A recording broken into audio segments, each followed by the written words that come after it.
What are you going to use this recording for? It would like to put the video of it on the Sixpence Games YouTube channel and the audio of it as an episode of my new podcast, Invasion of the Pod People. Nice. It's a good name. Thank you. I'm glad I shaved.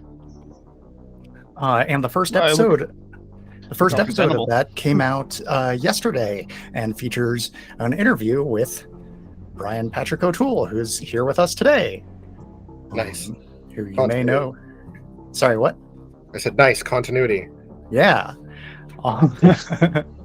You may know as a screenwriter of Evolution and Basement Jack, among other things. So I'm particularly interested in hearing your opinions about this story structure and stuff of the story that we're going to be creating together today, because the point of this game is basically that we will collaboratively write a horror film, and it's specifically intended to have the structure of a horror film as opposed to like a horror novel or something like that. So okay. And so the way that we'll do that is this is a role-playing game. So each of you is going to control one of the protagonists of the story, and I will control the antagonist and be the person who primarily controls the setting. But you guys will also be able to affect the setting, and we're going to collaboratively create the setting together as the first thing that we do in the actual mechanics of the game. Okay. So the setting and the characters in this game are defined by a thing called tags, which are short descriptive phrases. Like for a character, tags might be like promising young mathematician, or I have a pet dog, or I always carry my Winchester rifle in the back of my truck. Things like that. These are not meant to be a complete exhaustive list of all of your character traits. Instead, they're meant to be a list of the character traits that you want to have come up in some scene in the movie. So it's just the relevant ones. And similarly, there are tags that define the setting, like the abandoned quarry, or the only diner in town, or the creepy mayor, things like that. Okay. So you're going to need something to write with. Pencil and paper works great. I'm going to use a text document. Any of these things are good. Okay.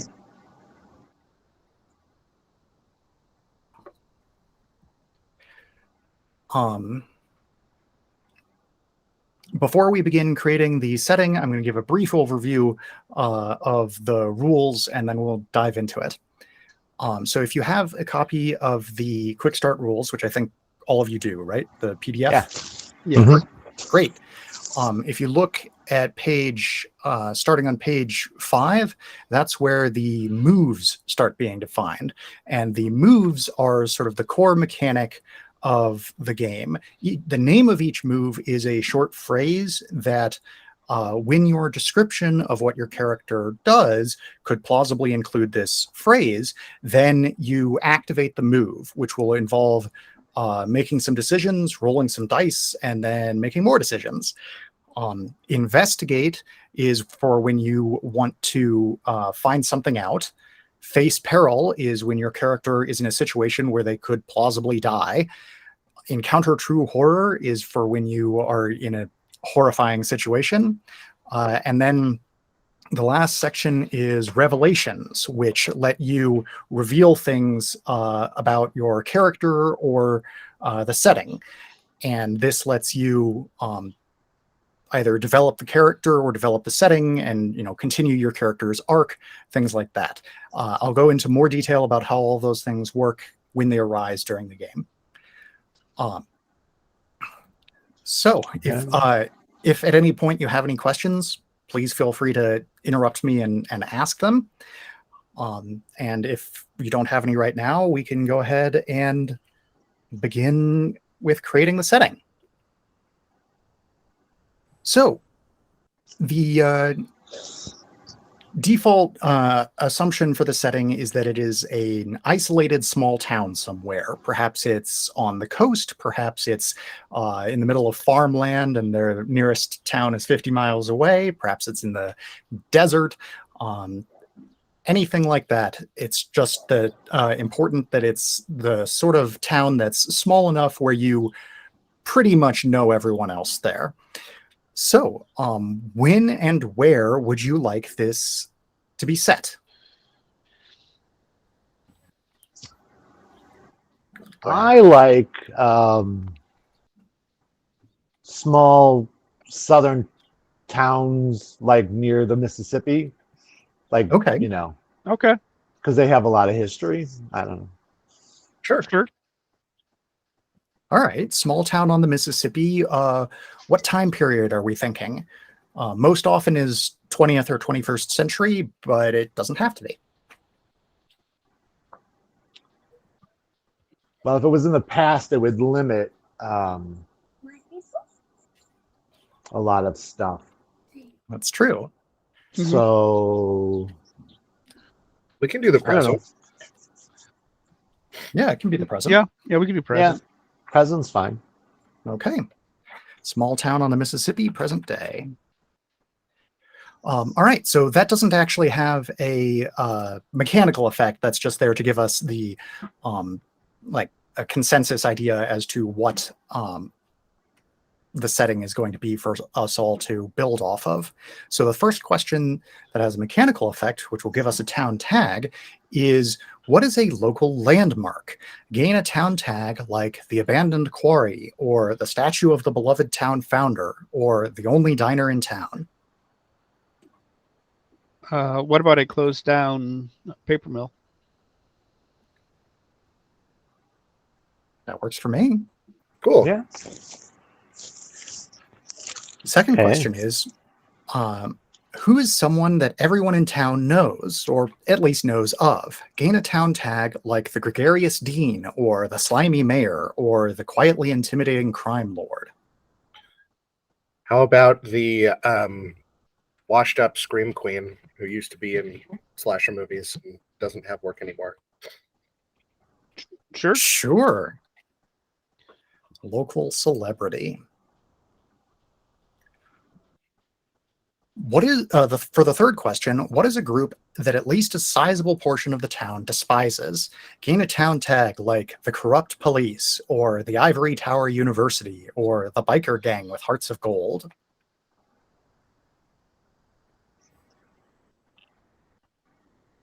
Mm, That's a good one.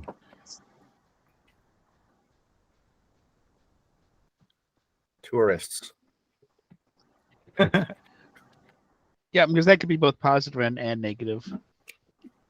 Yeah, Yeah, that, like yeah. there's something about the town that draws tourists, and everyone who lives in town hates them.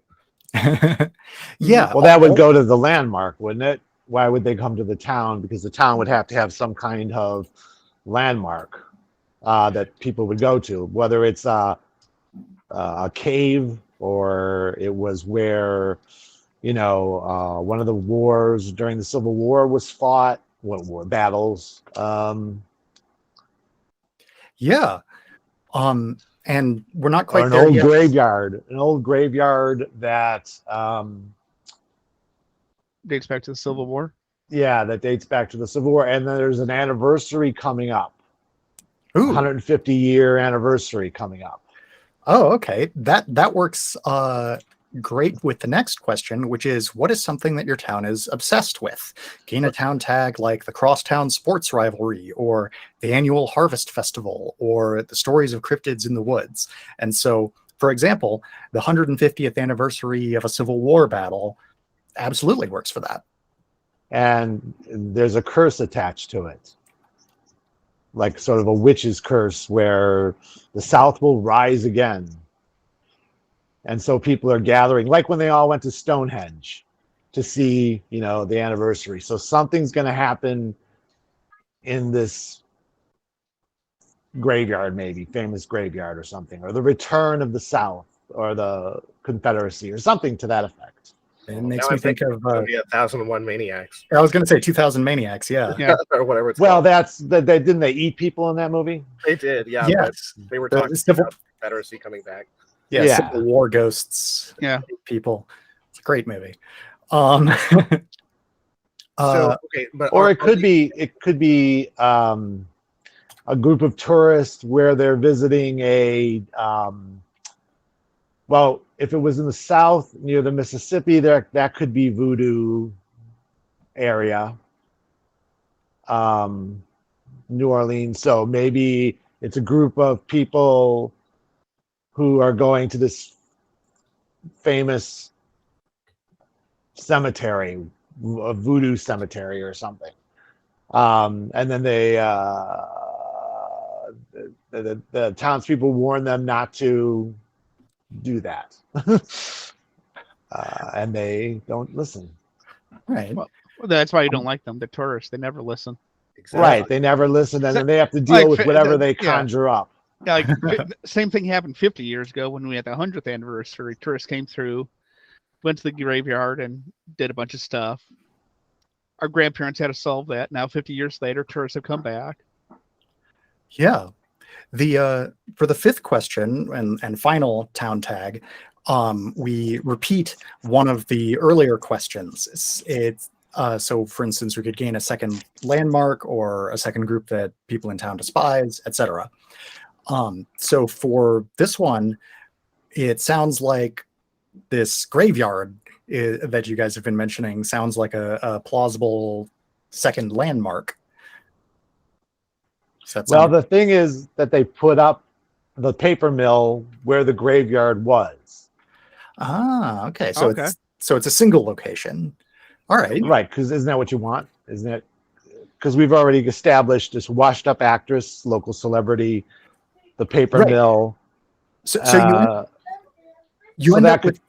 Oh, go ahead. Sorry. you end up with 5 town tags, and there are 4 questions. So for the 5th one, we repeat one of those 4 questions. So you'll end up with either 2 landmarks, or 2 people that everyone in town knows, or 2 groups that everyone despises, or 2 town obsessions.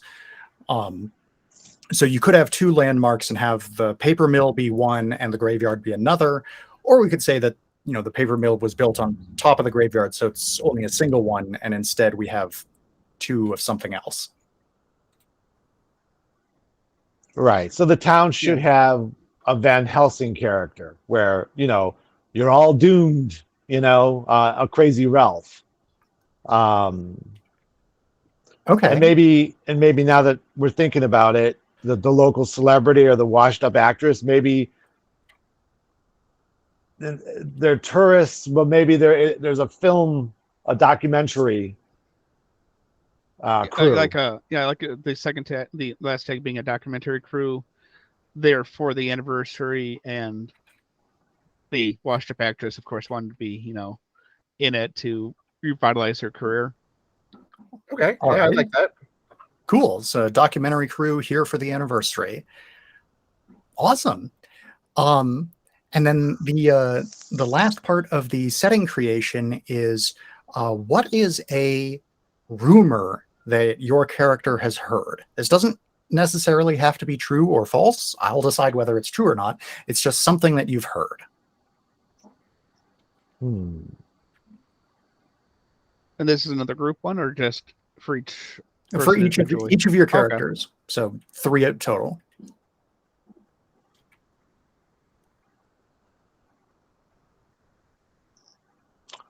Well, I think the obvious. Well, maybe it's a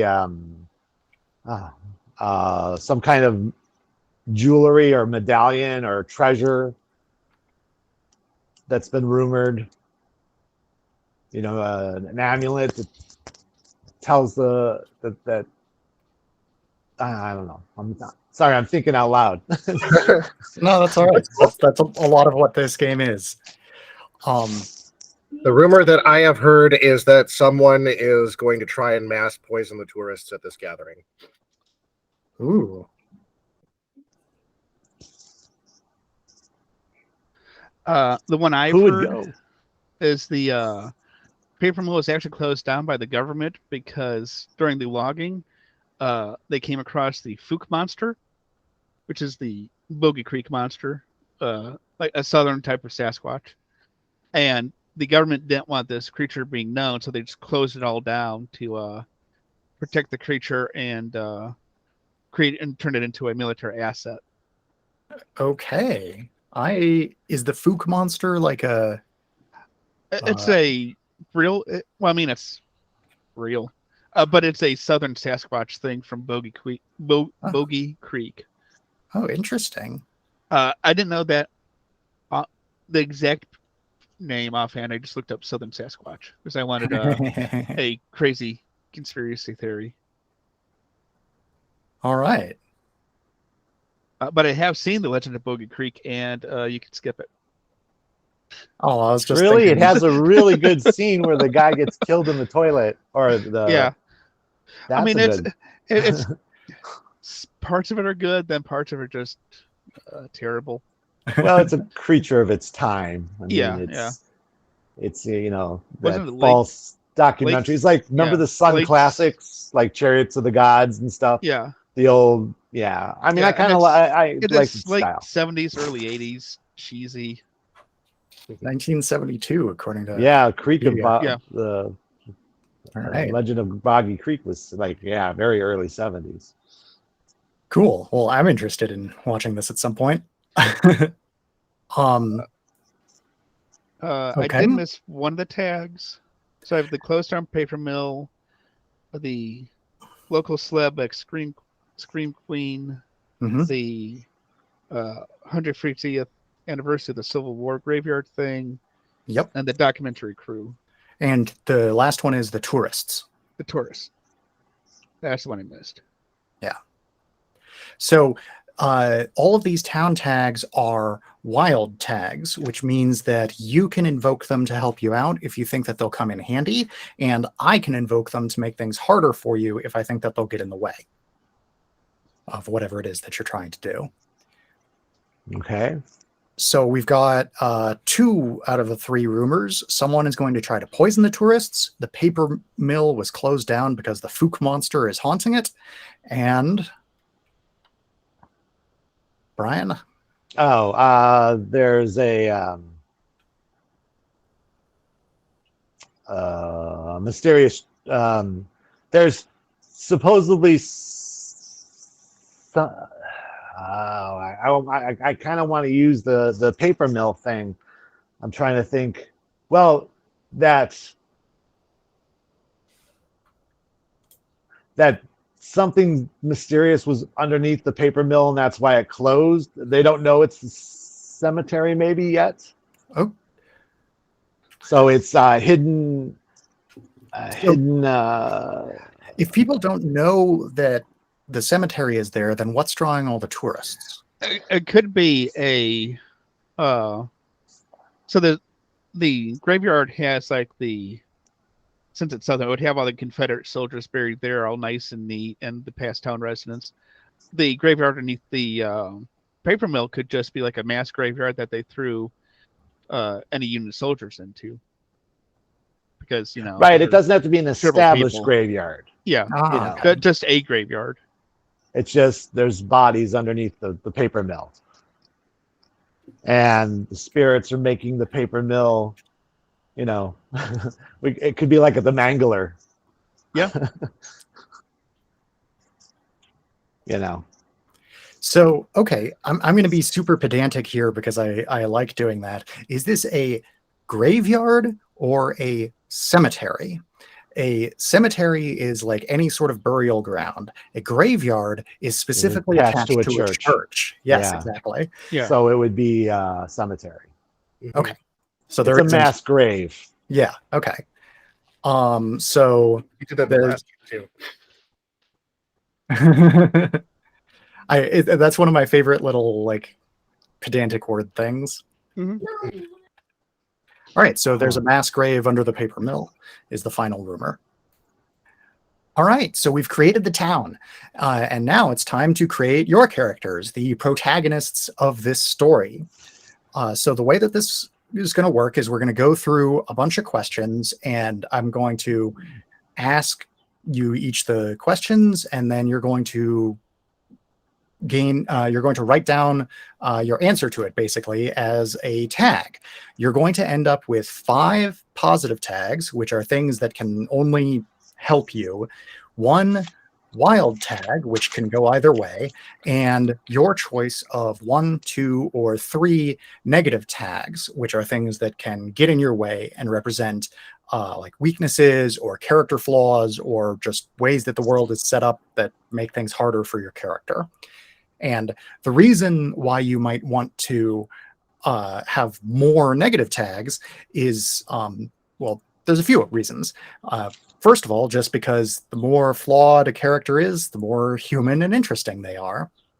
And the way that that's represented mechanically is that whenever one of your negative tags is invoked, you gain a humanity.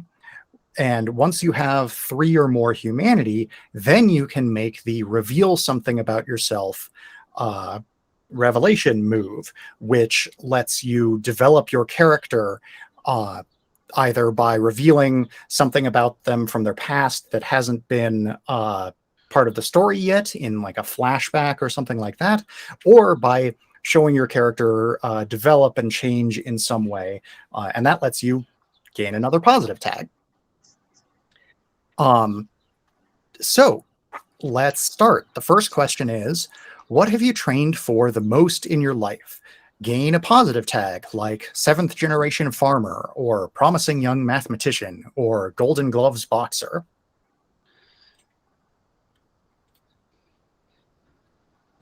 I'm going with history teacher. Damn it. All right.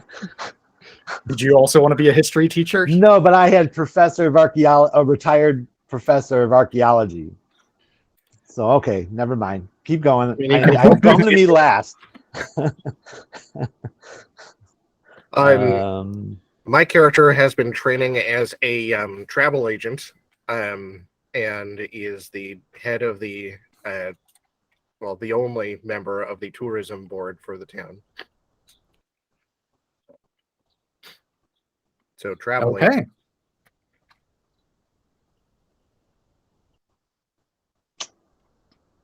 Is local historian too close to Sean's? There can be 2 history people because I'm not. No, I don't want to. No, because I'm more of a conspiracy history. Like, I always throw in the this is what actually happened to my class, not real history. I'm gonna be the how about the town priest? Sure. Okay. The Sweet. town. Before we go any further in this, another thing that's not in the quick start rules but is in the full version of the rules is bonds. And what a bond is a way that your characters know each other, and it's represented by a wild tag that both of the characters who have the bond have the same wild tag, and you can only invoke this wild tag if the 2 of you are cooperating to do something. So for instance, if both of you are, you could have like we're both members of the local history club or something like that. And each of you can create a bond with one other character, one of the other ones of you 3. And so you will, on average, end up with 2 bonds, one that you created with someone else and one that someone else created with you. So if at any point you hear something that somebody else says about their character and you think, hey, that makes me think of a way our characters know each other, then feel free to suggest a bond. There will not be like a specific question to prompt you to create the bonds. You just gotta notice opportunities. Okay. I don't believe that we invoked those like at all last game, so I'm going to try and remember to do that this time. Yeah, it varies a lot from game to game how often they come up, which I kind of like. It creates more variety. Yep. Sure. So the next question does not directly give you a tag. Instead, it determines what the two next questions that you ask, or excuse me, that you answer will be. So which do you value most? Wealth, knowledge, or power? So come up with the answer, and then who said wealth? Anybody? Nobody? All right. Who says knowledge? Okay. What is something? So Oh. sorry. No. What is Do something? you need somebody to take those? Because I'll take knowledge. No. It's totally fine for more than one person to pick the same thing. You do need to pick one of the three, but Mhm. I've had games where everybody picks a different one. I've had games where everybody picks the same one. It works no matter how that goes. I'll take knowledge. Okay, so everyone who said knowledge, what is something you already know a bit about and want to know more about? Gain a positive tag like obscure geography facts, or astronomy enthusiast, or this weird old book I found.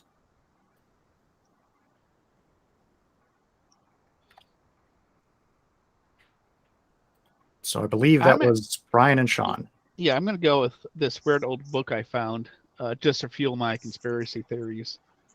Okie dokie. I know the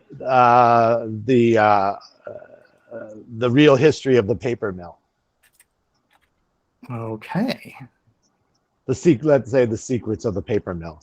Secret history of the paper mill. Paper mill. Got it. And then John, I'm assuming you picked power on account of It's the last one left. Right, exactly. So you haven't always used your power for good. What's one time you regret using it? Gain a negative tag like I don't know my own strength, or I'm quick to anger, or I've made enemies. Oh gosh, I'm not sure. I'm just thinking of this character on the fly. Yeah, that's the idea, is that you come up with this on the fly. So, for example, since you're the head of the local tourism board and the tourists are disliked by a lot of the locals, maybe you piss people off by organizing some event. Okay. Could I just make the tag like disliked by the locals? Sure. I think that'll probably come into play all the fucking time. Yeah, probably. All right, sure. Disliked by the locals. Okay. So the next question is for the people who picked knowledge. So Brian and Sean, knowledge cuts both ways. Someone learned something about you that you would rather they didn't. What was it? Gain a negative tag like unbeknownst to me, someone saw me do a hit and run, or paranoid delusions, or I'm being blackmailed. Yeah, I'm definitely going paranoid delusions. All right. Any particular subject matter? History. Most because I rewrite it to fit whatever narrative I want. Just mishmashing actual facts with jargon that I've made up. That's all like anti any government. Doesn't really matter what type of government. I'm just anti it.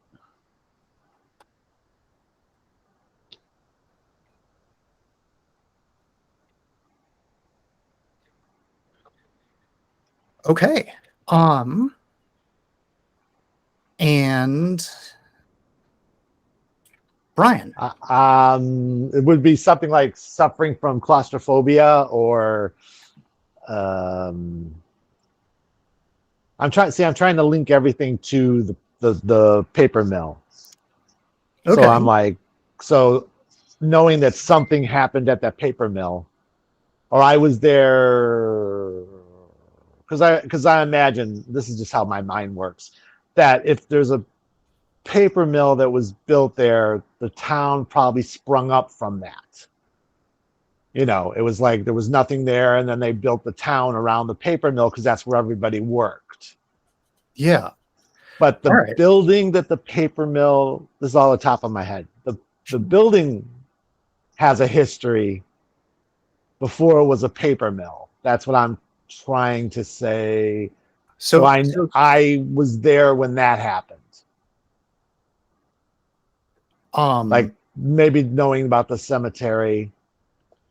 Yeah, so the history of the town, as I'm imagining it, is there was a battle here, which resulted in a lot of dead people who were buried in this mass grave, and then at some point after that, people built a paper mill on top of the mass grave, and then the town sort of sprung up around that.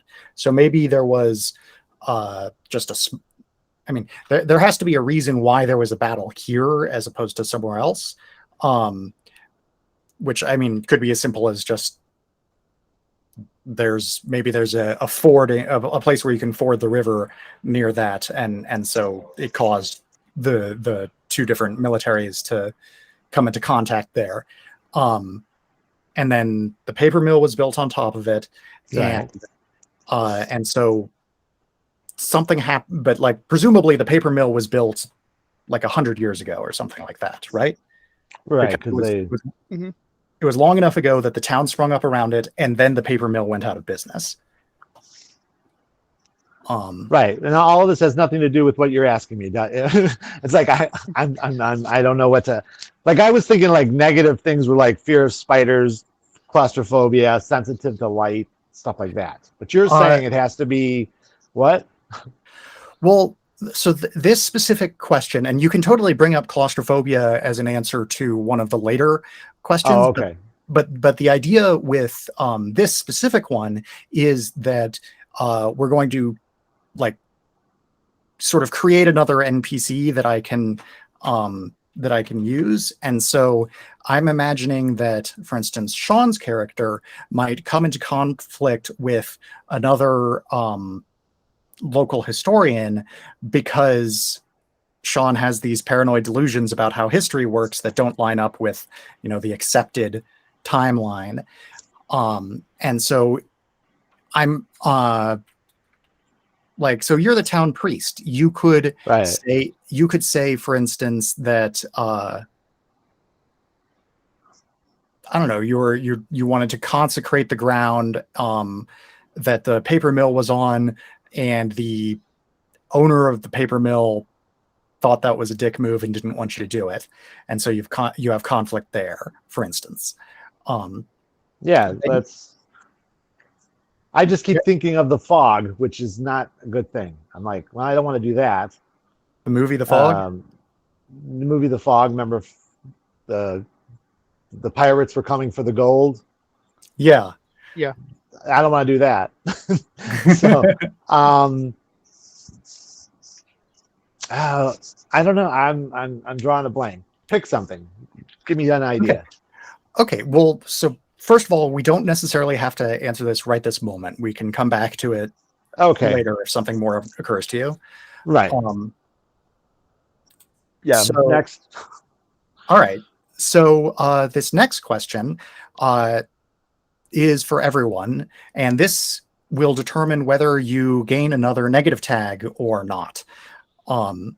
So have you been more of a risk taker in life? If so, there's a follow-up question, and if not, we skip the follow-up question. And the follow-up question is, what is the biggest thing that went wrong in your life because you took a risk, or something that stopped you from going as far as you wanted? Gain a negative tag like permanent limp or serious debts or someone has a grudge, or, for example, claustrophobia. Maybe you went into the paper mill and fell through some rotted floorboards and were trapped in the basement of it for an entire day, and now you have claustrophobia. Yeah. Let's go with that. Okay. Next. I'm going with I'm not well liked in town because of my wild theories I keep using for my history class. It always derails like every state test that they're given. It's like I'll tell the class the War of Independence was actually fought because the lizard people that controlled Britain were fighting the space aliens that controlled the colonies, which is obviously true. Of course. Birdie just messaged me and just woke up and would like to join late if that's okay. Sure. Oh. Sure. No. They can join, they just can't play. Yeah, you have to. Wait, no, that's Mario Kart. Wait.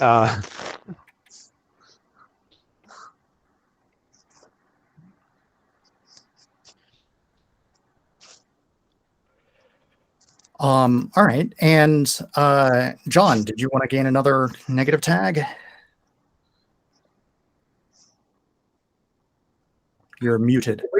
Did we skip the second part of power for me? Yeah, he didn't get to do his part. Oh, I'm sorry. Yes. So for power, all that effort's been paying off. What have you been doing? Gain a positive tag like weightlifter or police detective or authority in your sub-community. How about like government backing, and that my travel office is like official, and I have, tax dollars allocated to my department to attract tourism? That makes sense to me. And that would also make sense as to why locals dislike you, and because it's pretty common for folks in that sort of small town to dislike the government. Yeah, great. All right. Oh, I'm sorry, I missed that. What was your tag? Government backing. So I run the travel agency / tourism board, and it's officially backed by the local / state government. So I have some funds at my disposal. So if you don't mind, I'd like to set up a bond with that I come in conflict with you on a regular basis. Not over anything substantial, but because I keep pushing my history, which is often in opposition of what you're trying to put forth with your tourism. It's like, come visit us for this historical thing. No, that's not what happened. You should tell the truth. So I like put in pamphlets that are that I print up myself for people to read that you constantly have to take down. Sure. What is your character's name so I can write this down? James Andrew Early. And I like to note that I am related distantly to the Confederate General Early, again, to fuel my paranoid delusions, because I'm not. Okay. And John, what's your character's name? My character's name, I wrote it down. Where is it? Jubilation Boone. Nice. I like it. Jubilation is like my favorite name ever. And Brian, does your character have a name yet? Yeah. Father Barnabas Rex. All right.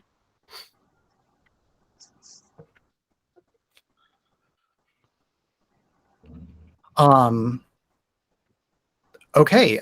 So John, did you want to gain does Jubilation have another negative tag from the something going wrong in your life because you took a risk?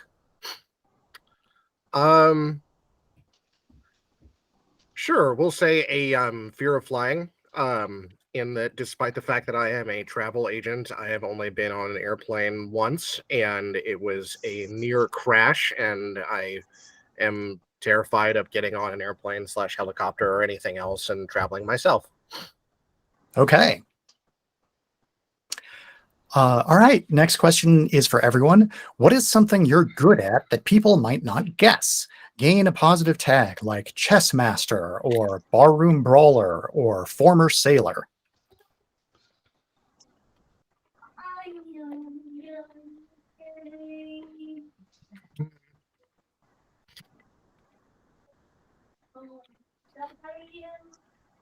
Jubilation is an expert in dueling, be it pistols or sabers. All right. Sort of historical reenactment sort of thing. And specific to dueling as far as the rules and weapon selection and the customs in addition to the actual fighting. Sounds good.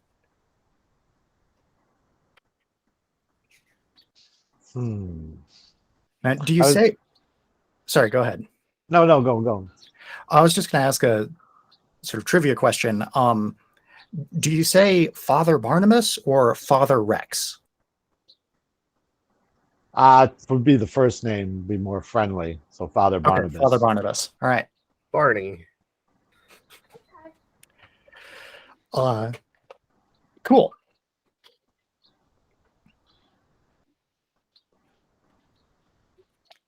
So James and Father Barnabas. I'm let's see. I'm trying. I wanted to say something like, I'm more athletic than you would expect. Like right. I can. Yeah, that works right there. Like I'm almost like okay, we'll leave it there. You can make it specific if you want, but that works as it is already. Okay, that's fine. Let's see.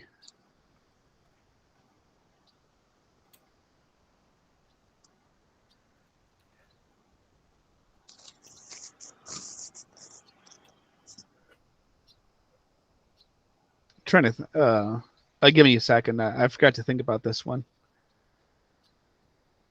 How about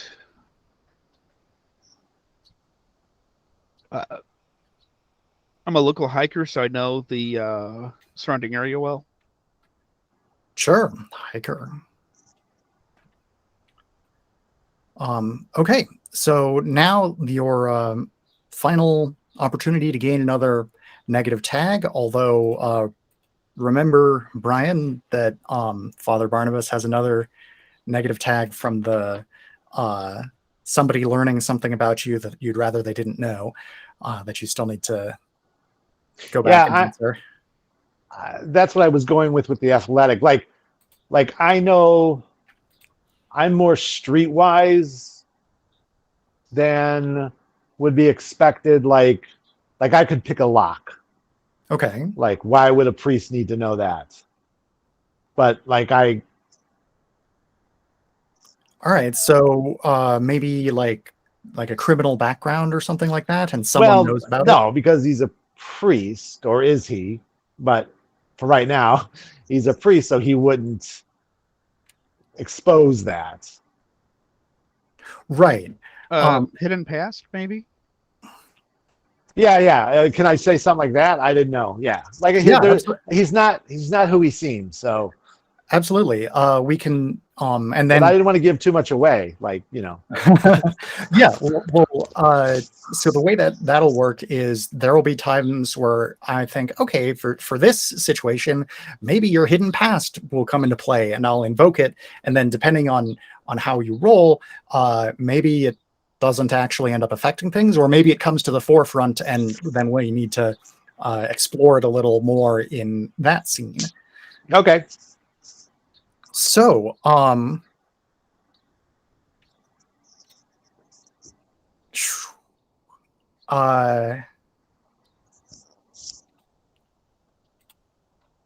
believe we left off with, has anything else gone seriously wrong with your life? If so, what is still afflicting you? Gain a negative tag like the Innsmouth look, or discriminated against by bigots, or cursed.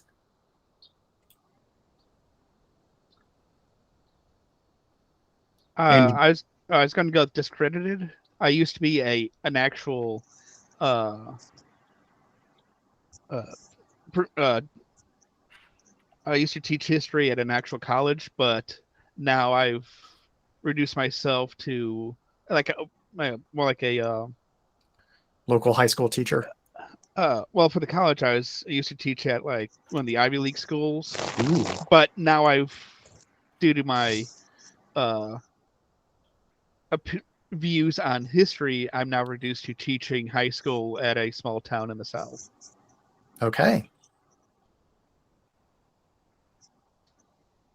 Do Jubilation or Father Barnabas have a third negative tag?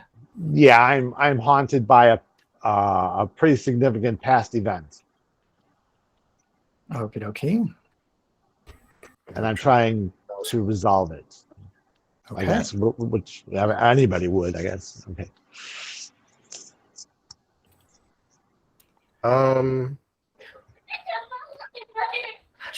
My mind's just not working this morning. I'm trying to think of what are some other examples that I could do for this. Ex-stripper? No. Good. And you don't have to answer this one. This is optional. So you can just say that the two that you already have are the negative tags you want to go with. Okay. And it's just something else that's gone wrong with your life. Yeah. Let's say that he is divorced. Okay. That's good. Definitely something that's gone wrong. Okay, next question's for everyone. What is a connection you particularly value? Gain a positive tag like my parents with interesting jobs, or my pet dog, or my drinking buddies.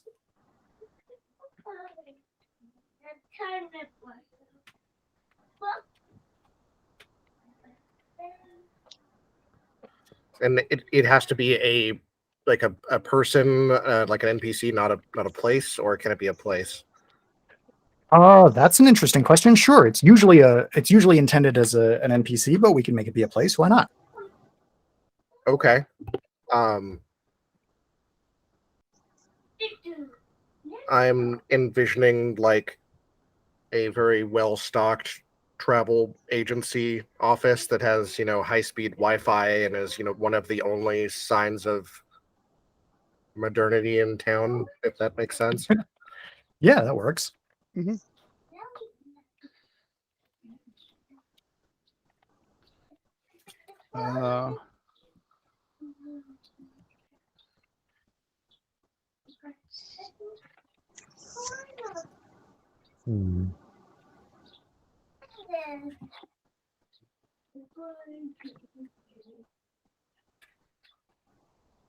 James and Barnabas? Yeah, I'm thinking being a priest, I would have to have something, where I would have solitude and confessional, like bearing my soul to some ornament like a cross or something. I'm trying to think. Okay. Well, where it's sort of I'm talking to myself, but I'm not. Okay. Like I was thinking like some kind of statuary or something. Okay. This is intended to be one of the purposes of this question is to create more non-player characters that I can bring into the story.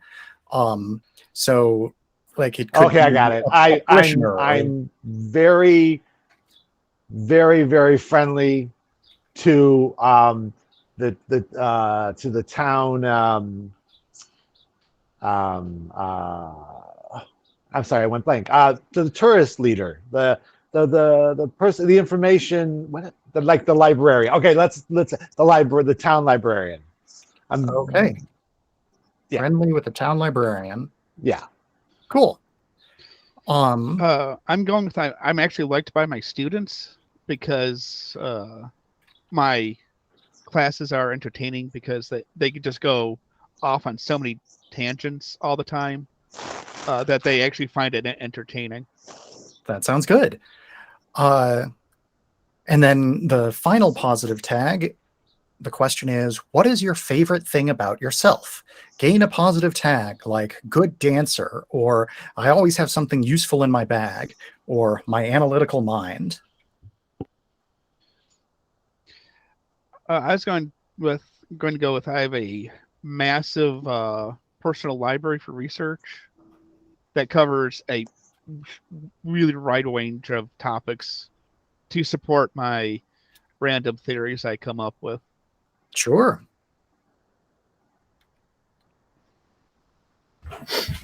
I thrive in a me against the world kind of environment. So like I'm trying to think of a succinct way to say that, but I like natural underdog. Sure.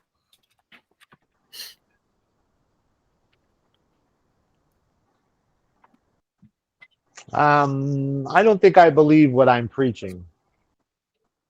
Oh, and that's your favorite thing about yourself?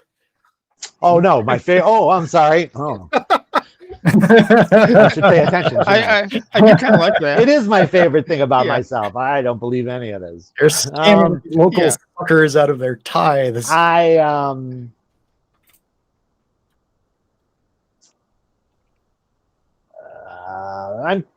curious. My curiosity. Yeah, all right. And the last question, which gets you a wild tag, is what is something you like about yourself that some people consider a character flaw?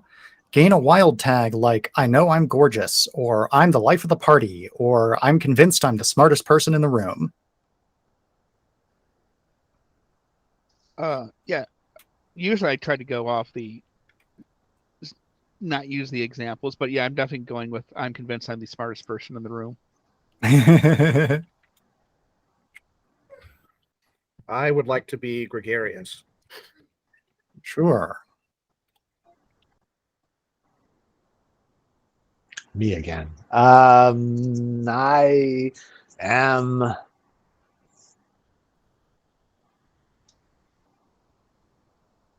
I am very.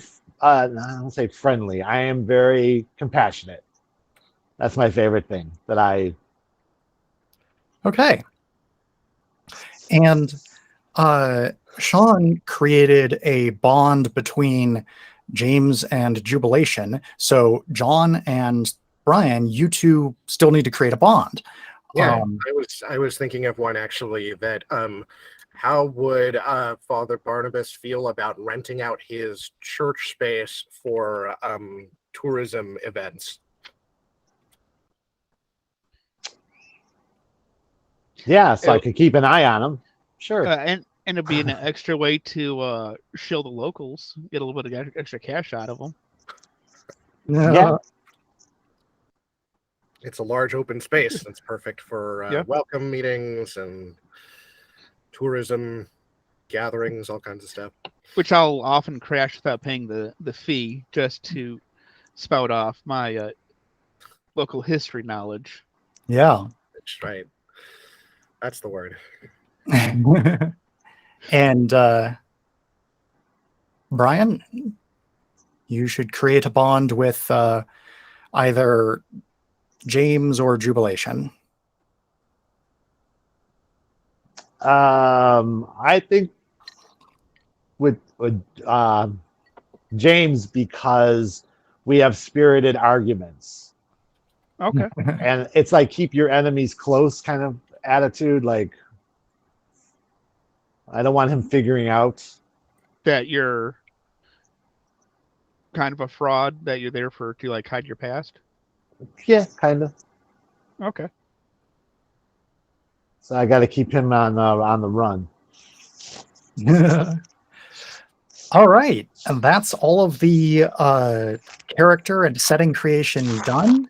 And now we're going to take a short bio break. You can go get yourself a drink, use the restroom or something, and I'm going to finalize the mystery premise in my mind, and then we'll resume and get started. Was Birdie still going to join in? Looks like not. Didn't reply to they asked where we were in the process, and then I responded, and then they didn't respond. So okay, I guess not. Because if they wanted, they didn't have to join and just watch. That's not. Yeah. I'll let them know. Well, they can watch this after we're done recording it. Yeah. That's also true. No. Okay. I am going to go use the restroom and finalize the mystery in my mind, and we'll resume in a few minutes. Bye. It is a few days before the 150th anniversary of this Civil War battle, and tourists are already streaming into town, bringing their tourist dollars and their obnoxious Yankee ways into your previously idyllic small town. And some of the locals are happy because they're spending money, and some of the locals are annoyed because they're outsiders coming here and judging folks. And in preparation for the upcoming, celebration in a few days, Jubilation is already leading tours of, among other places, the old paper mill, which. So, sorry, did we establish that it's not, is it common knowledge or not that the paper mill was built on top of a cemetery?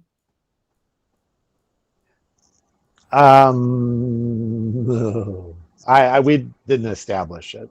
Isn't that why people we were come here? batting it Yeah. around. All right, I'm going to say yeah. Then you're so yes, it's at least widely believed, whether or not it's strictly established. And so you're going to give a tour of that, and you have a little like checklist of names, and of the people who are supposed to be on the tour, you've got like 8 out of 12 of them with 4 of them at least 20 minutes late. So while Jubilation is getting ready to give this tour, what are the rest of you doing?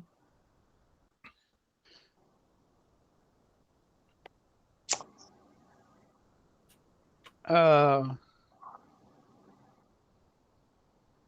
be part of the tour, disguised. I have a hat on and I have a hoodie, so obviously I can't be recognized.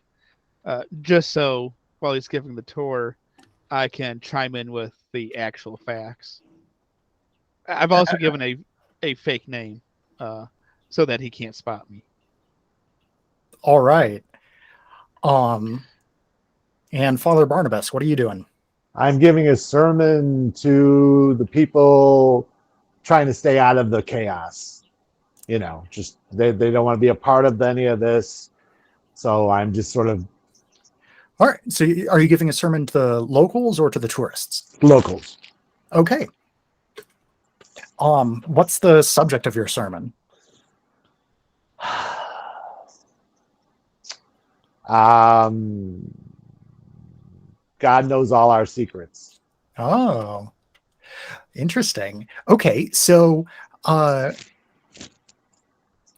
Jubilation. It's at this point, it's at least 20 minutes after everyone was supposed to be here. So you're just about ready to declare that the folks who are missing are just not going to get to go on the tour. And you can head down to the old paper mill.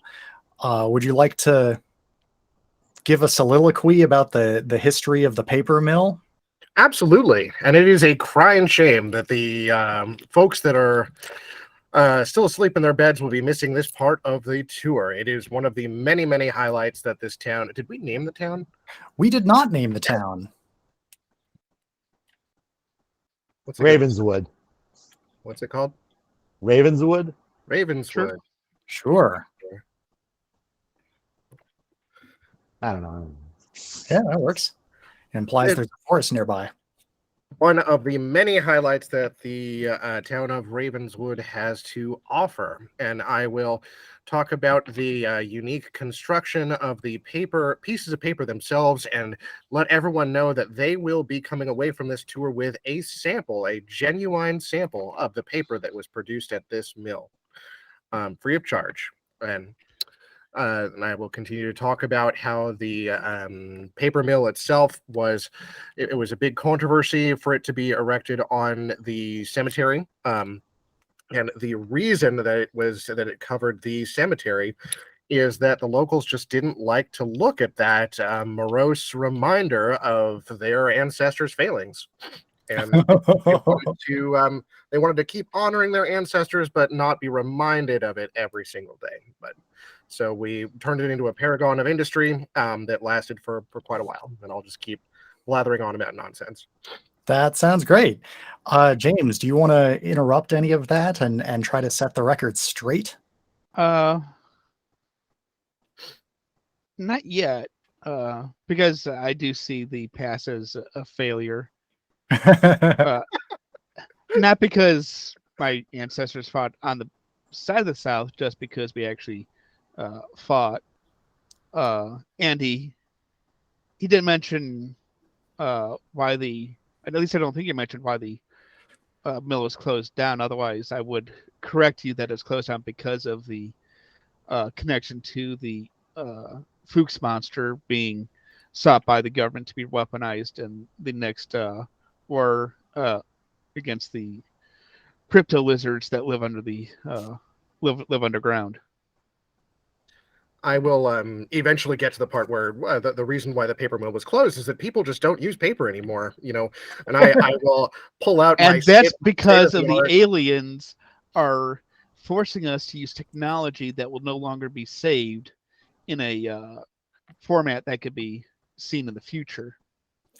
All right. What did You you say your name was there, friend? Abraham Booth. Very interesting. I don't happen to have an Abraham. I adjust my fake glasses. I'm sure you do, but it's probably removed by the government trying to silence me again.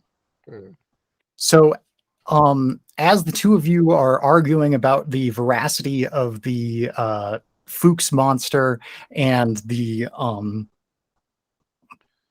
potential reasons why the paper mill has closed down, you come to the room in the mill where you'd previously put the stacks of paper that were made in the mill some time ago, so that you can open it up and give everyone the sample that you mentioned.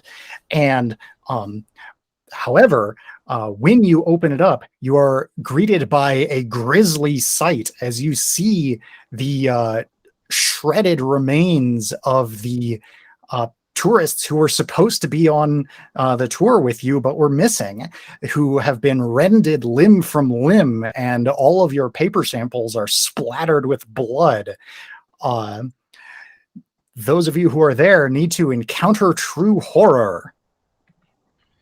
So the way that this works, for Encounter True Horror, you take 2 6-sided dice and roll them, add their numbers together, and you add the amount of horror that you have accumulated so far. Because this is the first time you've encountered True Horror, you have 0. So you roll 2 6-sided dice and add 0. 7. 6. We were supposed to bring dice? Someone's going to have to roll for me. I don't have any dice. You can roll dice using Google if you need to. Oh, you can? Oh. Yes, you can. Yeah, you can say like roll 2 6-sided dice and it will do it for you. So one of you got a 7 and one of you got a 6. Did I hear that correctly? Yes.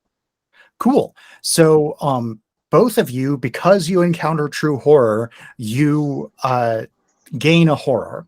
So mark that down. And the one of you who got a 6, you also gain a foreboding. So mark that down.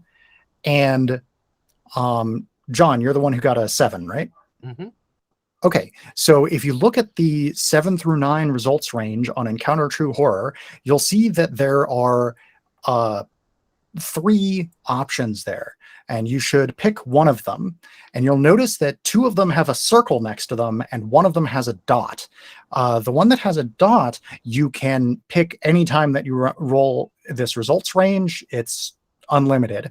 However, the ones that have circles next to them, when you pick one of those, you have to mark them off. You put a little checkbox in the circle, check mark, I mean.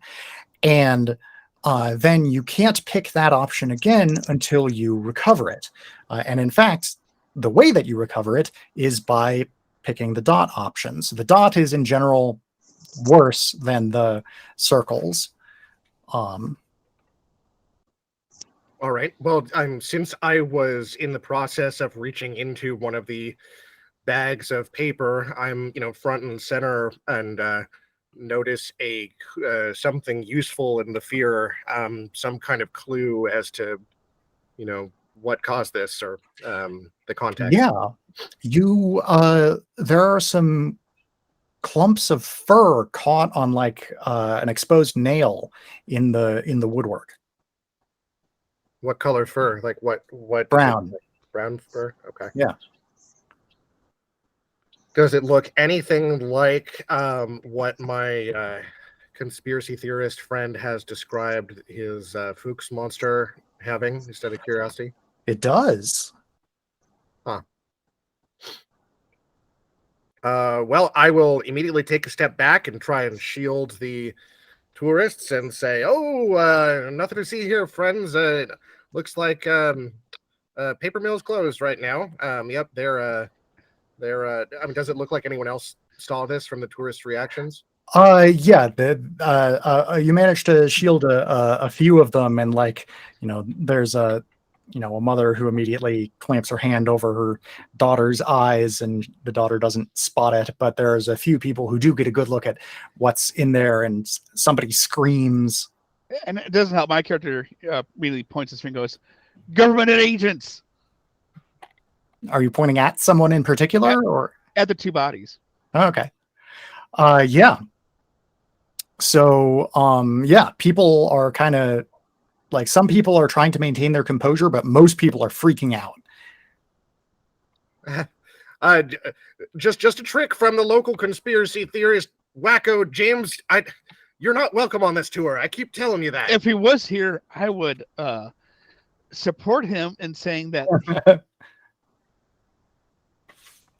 I'm just discredit him and the local history. And I'm going to pull out my phone and start calling the police and say, okay, there's a troublemaker here. I'm going to start taking pictures of the bodies. Yeah. You call the police, and Jubilation calls the police, and James takes some photos of the body. Meanwhile, back in town, tell us about the speech that you're giving to the locals, Father Barnabas. Well, as I'm giving the seminar and I'm about to give communion, one of my parishioners notices blood trickling down my arm, on my hand. Oh no! What happened? Not sure. It's I cut it somewhere. Oh man! So I have to excuse myself, and I have one of the other townspeople, take assistance to go clean it up. And as I'm cleaning it up, I hear that the police have been called. I see one of the fire trucks being called to the paper mill. So it's in my duty, I think, to go there and see what's happening. Yeah, you arrive and are prepared to give spiritual comfort to the people at the mill, and it looks like they could use it, because the tourists who are here are thoroughly freaked out. There's like one edgy goth teenager who's into it and thinks it's cool that there's dead bodies on this tour, but most people are pretty upset. They're like, we wanted a wholesome celebration of a battle where hundreds of people died a long time ago. We didn't want to see dead bodies. That's disgusting. This is just a trick from some of the locals here. You know us xenophobic Southerners, that they like to scare the tourists every now and then. And I'm just trying to convince them that it's a trick. I'm going to point out some of the more grisly aspects of the killing to the teen. Like, see how that limb was severed? That was done with a high-powered saw of some type, maybe a claw that's very sharp. I'm going to throw a rock at James.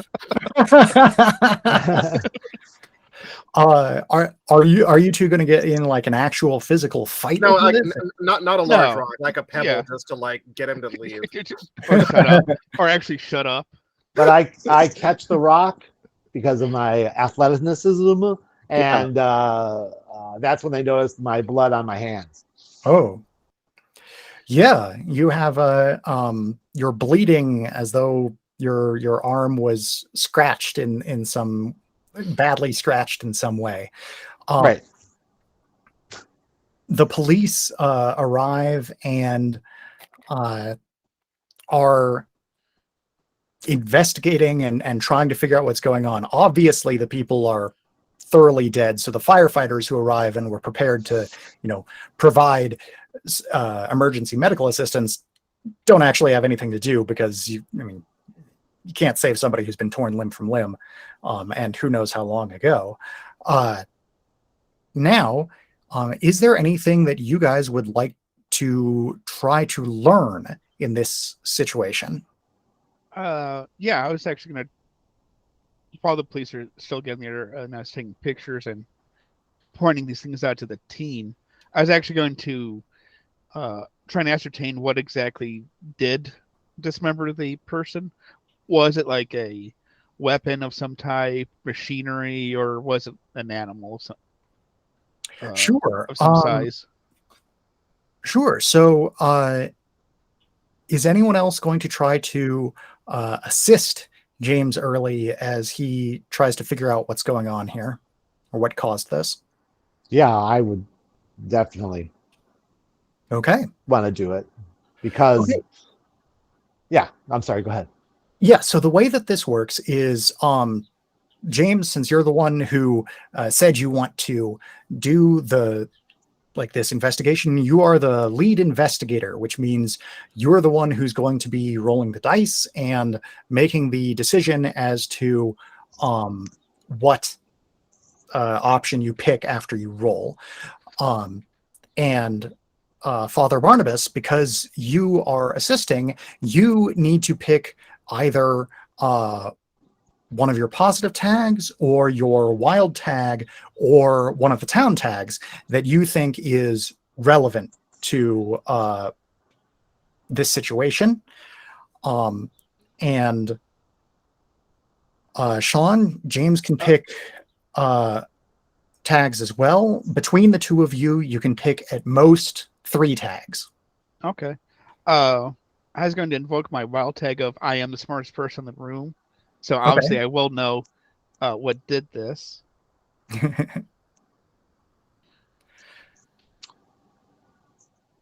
I'm going to invoke was it compassion?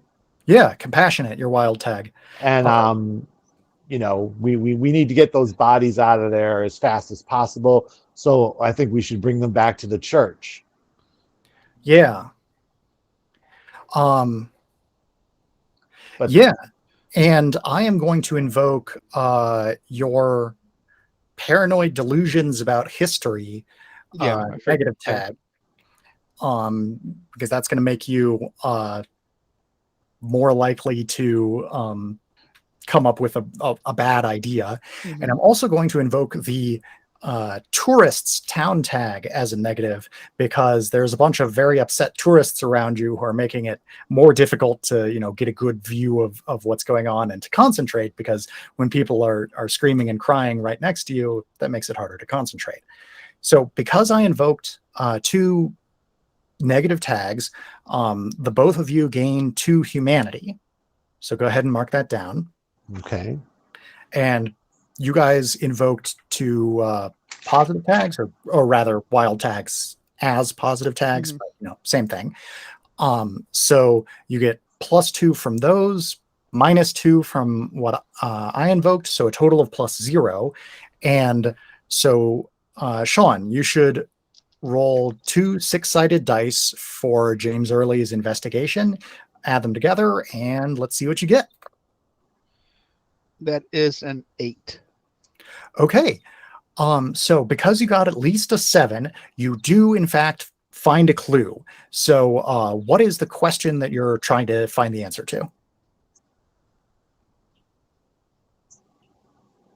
I was wondering about what actually dismembered them. The person, was it machinery? Was a creature? Sure. So you're able to tell that um, the way that the bodies have been torn apart and stuff, it doesn't look like they were cut neatly with a saw or anything like that. It looks like they were torn apart in some manner. And Brian, because Father Barnabas assisted on this and James Early got at least a 7 on the result, then you also find a clue. So you can ask a follow-up question. Okay. Was there any strange the wounds weren't done with precision, right? They were still like scratches and stuff. So they're sort of torn apart at the joints. They were not done with precision the way that, like, I mean, in general, both when an animal or a person butchers something, they're very frequently torn apart at the joints because that's the natural breaking point. You But don't have to tell me. when a person, when a professional butcher butchers an animal, they usually cut them apart at the joints with a knife, which generally creates a clean cut. These look torn. Oh, okay. And Sean, because you got a result in the 7 through 9 results range, you also may, though you don't have to, choose one of the options from there on the 7 through 9 results range for investigate. Let me check that again. Sure.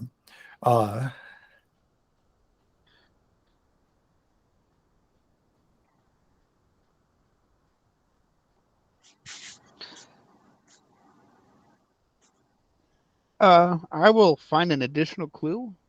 Mm-hmm. How long has the person been in here? Like, how long does it look like they've been dead? Was it within an hour, more than an hour, that kind of thing? Within the last hour. It's a short enough time ago that, like, the blood hasn't fully coagulated or anything like that. And so when you it looks like, if you had to guess as to the time frame at which this happened, you would guess something like the people who were these folks who were supposed to go on the tour got impatient and jumped the gun and went to the paper mill before the tour, and then this happened, and then maybe half an hour to an hour after this happened, you guys showed up. Okay. Well, obviously they came here early to set up the cameras to observe me. Ah, yes, these cameras that you have no evidence exist. Well, they didn't have a chance to because something killed them. Yes, indeed. And also apparently stole the cameras because you don't find any cameras.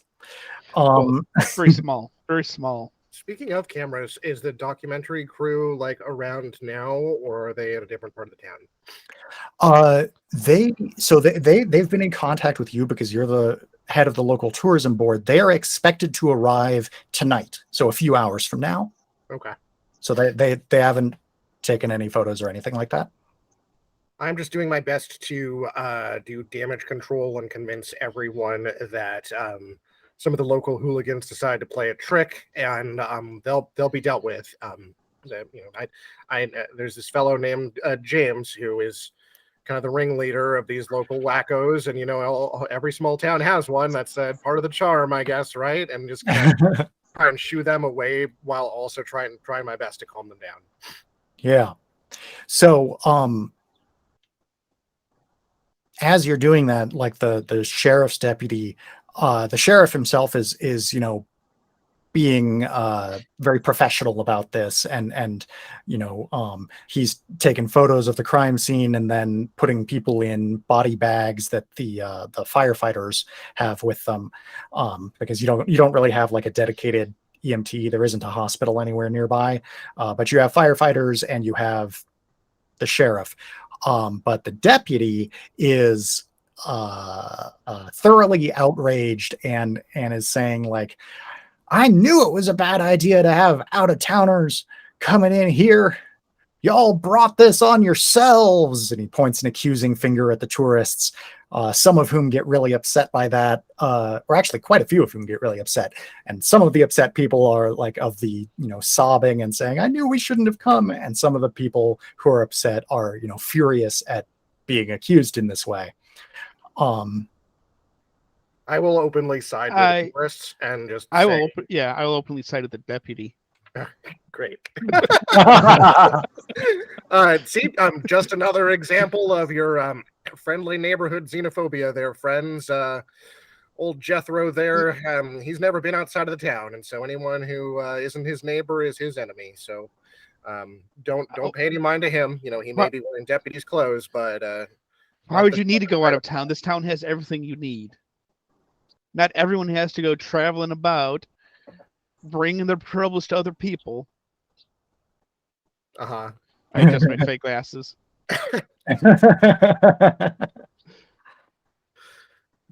Anyway, how about we go to the next place on the list, the local IHOP?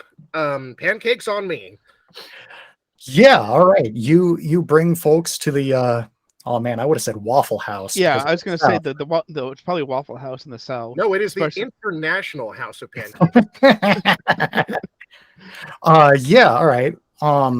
Yeah, so you lead folks away to the IHOP, and this scene ends, and we transition to the next scene, which is that evening where the mayor has called an emergency town meeting to discuss what's happened and to figure out what we should do about the upcoming celebration.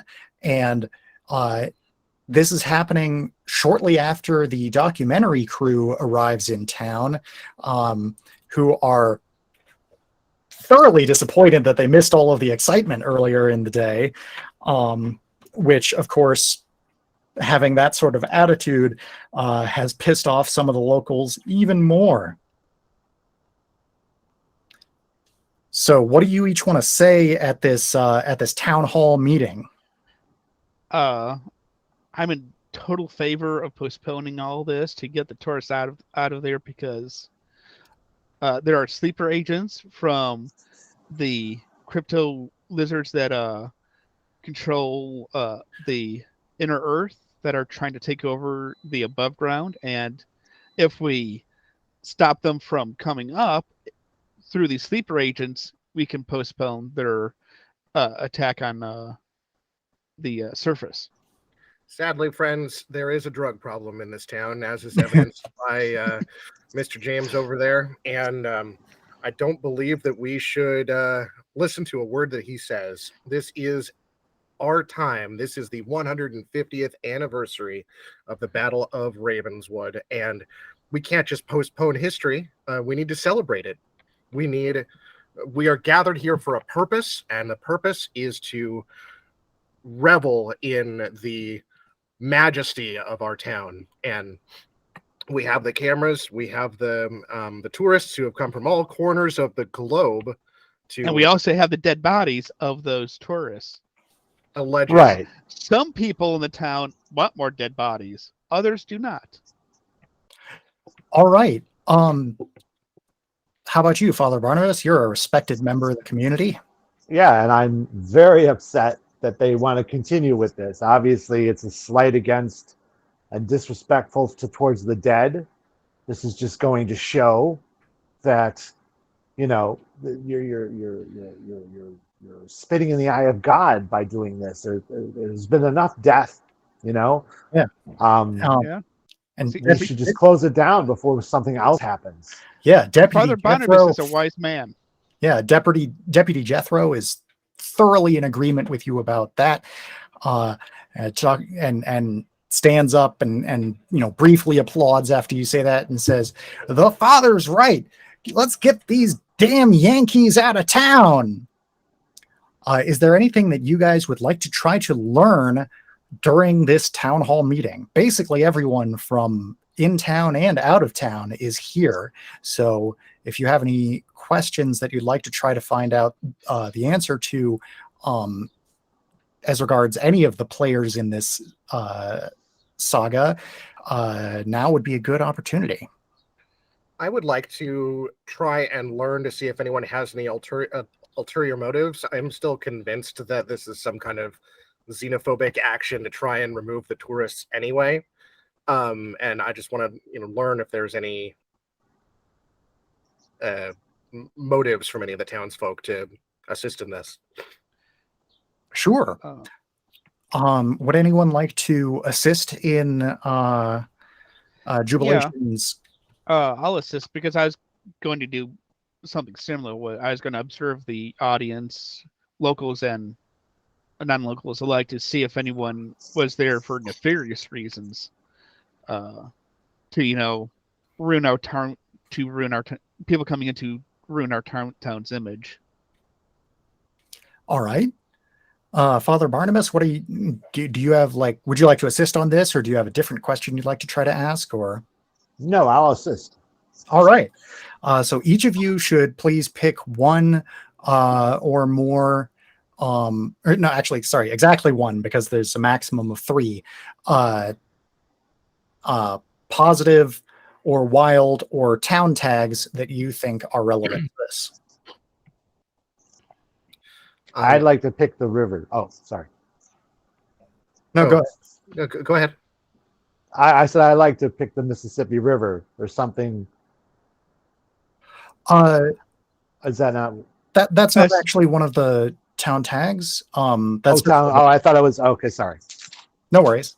So the town tags are the closed down paper mill, the washed up scream queen, who has yet to appear in the story, the tourists, the 150th anniversary of the Civil War battle, and the documentary crew who recently arrived and are pointing cameras at everyone that they can during this meeting.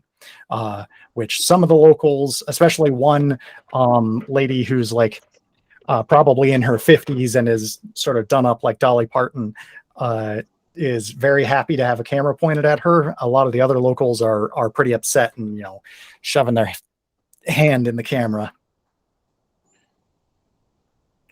Okay. The tag that I want to invoke is natural underdog, because it seems like literally everyone else in the room is against me on this, and I want to try and figure out who's behind this. Okay. I was going to invoke the tourists because I don't trust them. So I was going to be observing them closer than the locals, because the locals wouldn't do this, obviously. Okay. To my character. Yeah. It has to be an outsider. Yeah, I wanted to invoke the documentarians because they weren't there when all this happened. Maybe they're trying to make their Hollywood film a little better than it should be. All right. Cool. I am going to invoke Jubilation's negative tag disliked by locals, because there's this conflict coming into play here. And I am going to invoke the washed up scream queen, because she is going to try to direct attention towards herself and lead for the most exciting possible thing to happen that will get the most cameras pointed at her. So because I invoked 2 negative tags, you guys each gain 2 humanity. And John, go ahead and roll with a total of +1.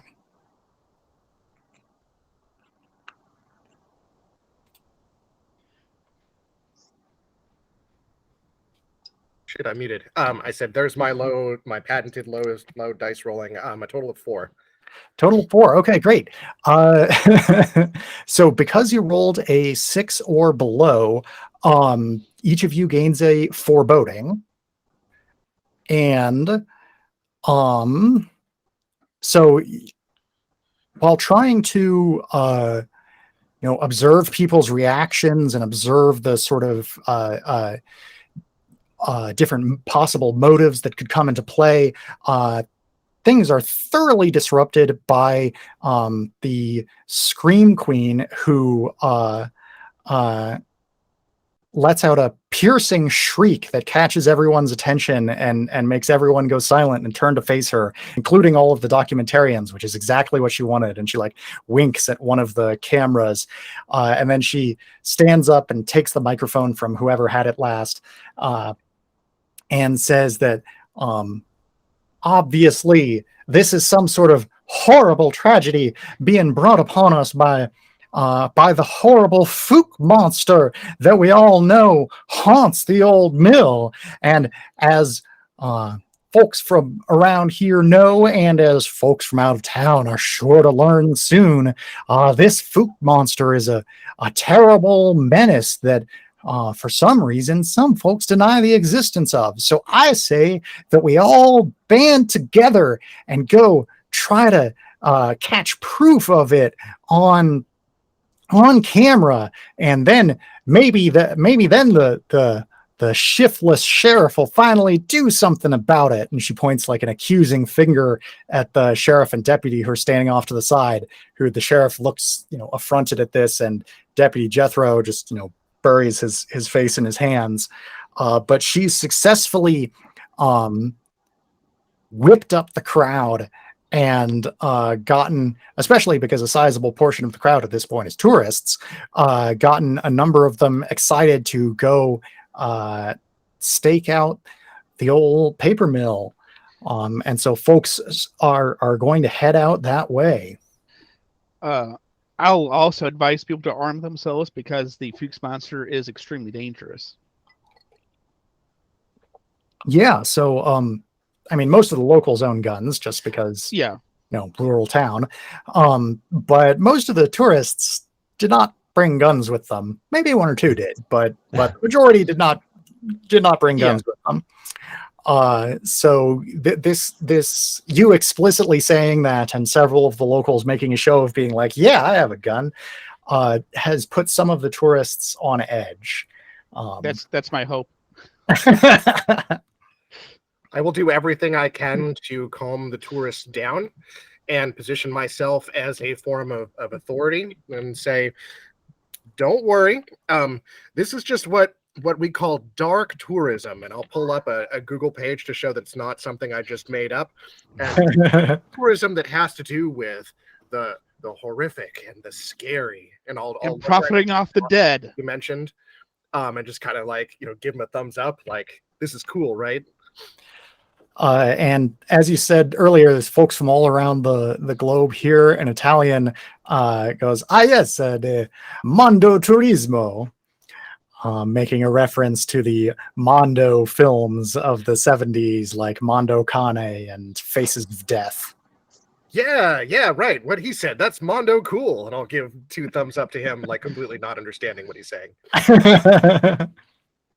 He lights an imported cigarette.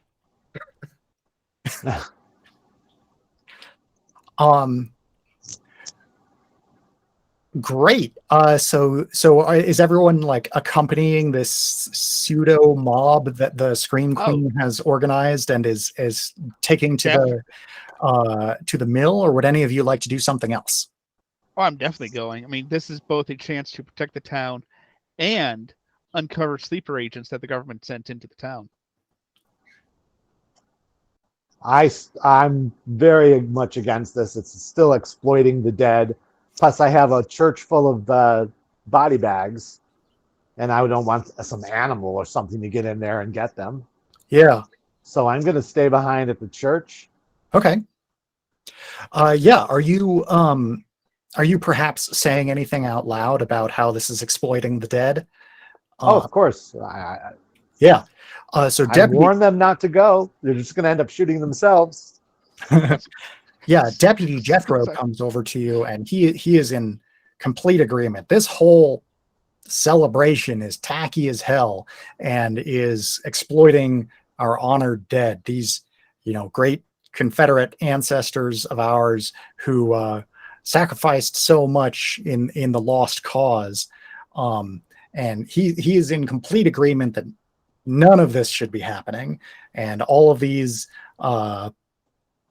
fucking Yankee tourists should be getting out of town. You see, there's even Europeans here. Them's the worst kind of Yankees of all. What does that even mean? The original. Yeah, I mean, I lived in Southeast Tennessee for a while. That makes perfect sense.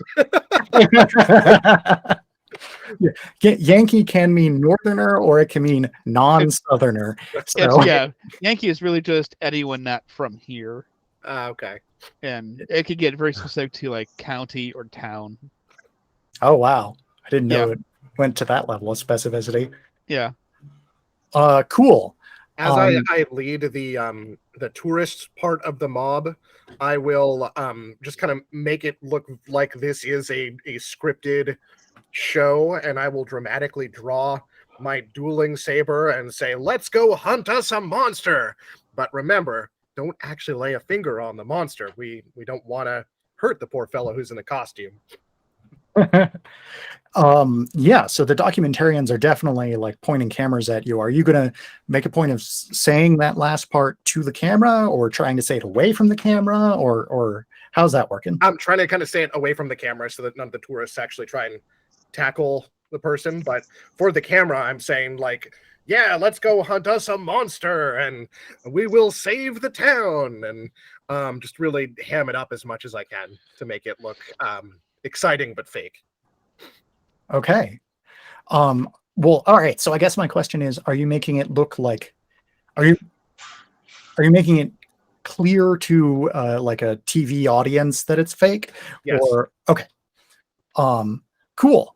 All right. I'm going to take a very brief break right here while I organize potential next things that could happen in my brain, and we'll resume in just a moment. Okay.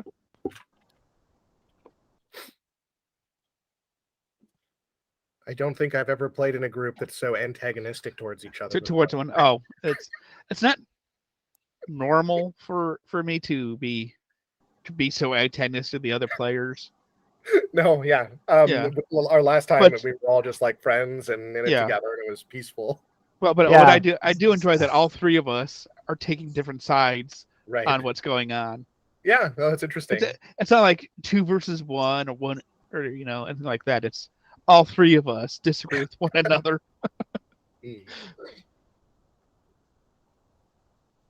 And what's interesting, though, is that there's the mechanic that we can influence what's actually going on by spending. I don't think Thomas has really gone into that very much yet, but how you spend humanity and foreboding. Yeah. I was going to mention it would be a good time to bring up the when you get 3 dots that you can do stuff, because I have three dots available in humanity. Right. And one thing that he didn't make clear in the rules that he and I discussed last time is that you don't have to wait till downtime to spend. You can do it at any time. Yeah, first time I played, I didn't know you could actually do anything with them. Because at the end I had like 10 humanity. Oh wow. Well, I didn't spend it, and he kept invoking stuff where I was doing things, and you could do stuff with humanity. Oh, okay. Thomas, Thomas, can you hear me? Yes, I can. Maybe now would be a good time to explain the mechanics of how and when to spend the humanity and foreboding and stuff. Yeah, that's a good idea. Yeah, because I do have 3 humanity, so it would be a good chance to. Great. People. So there are 3 sort of kinds of experience: horror, humanity, and foreboding. And when you have at least 3 of any given kind of experience, then you can make the associated revelation. So if you have 3 or more humanity, you can reveal something about yourself. If you have 3 or more horror, you can let the horror sink in. And if you have 3 or more foreboding, you can reveal something about the world. And these moves are all on the last page of the Quick Start rules. And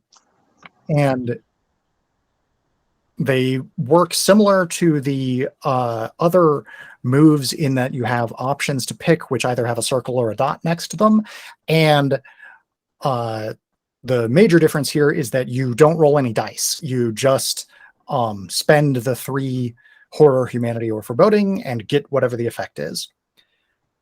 And with horror, you with humanity and foreboding, you want to spend those because you get to make an interesting and probably positive change and effect on yourself with humanity and revealing something about yourself, or on the world and the setting with revealing something about the world.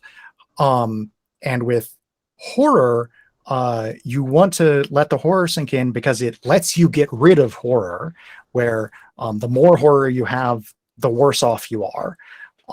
However, when you let the horror sink in order to get rid of that 3 horror, you have to have something bad happen. So these moves can either be like represent things that your character does here in the present, or they can represent like flashbacks to facts about your character that had not been previously established in the narrative, but we're saying are the case, or any other way of revealing or creating a new sort of character beat. So who has 3 or more humanity, foreboding, or horror and would like to spend it? I have 3 humanity, but I'm gonna hold off on spending it for now. I will soon. I just gotta have to think of something to spend it, something to do with it. Sure. I think I have 2, because at some point it got to 0 I'm not sure what you mean. for the humanity. Yeah, so you start at 0, and then Right, yeah. and But then there was a -2 for something that we got. oh, sure. So I think what you're thinking of is when you're making a roll, I can invoke up to 2 negative tags, and each negative tag that I invoke gives you a -1 on the roll, and it also gives you a humanity. So you would mark down that you have. So when I invoked 2 negative tags on a roll earlier, you got a -2 on that roll, which we took into account back then, and you gain 2 humanity, and those humanity stick around until you spend them to reveal something about yourself. Okay. So, yeah, so I think there's a good chance that you have currently a total of 2 humanity, and you can reveal something about yourself later once you get at least 3. Okay. So now that we've established how the revelations work, if any of you would like to do one of those, you can. And if not, something else is going to happen. Bring it on. All right. You head out in search of the Fuchs monster at the old mill, and the mob is not exactly like behaving like an organized search party. Most people are talking to each other. If they have like a flashlight or anything like that, then what they have is just their cell phone. And if they're trying to, a lot of people are sort of incompetently trying to record what's going on, and mostly just recording each other. So your group is very well illuminated, and the area around you is not as well illuminated.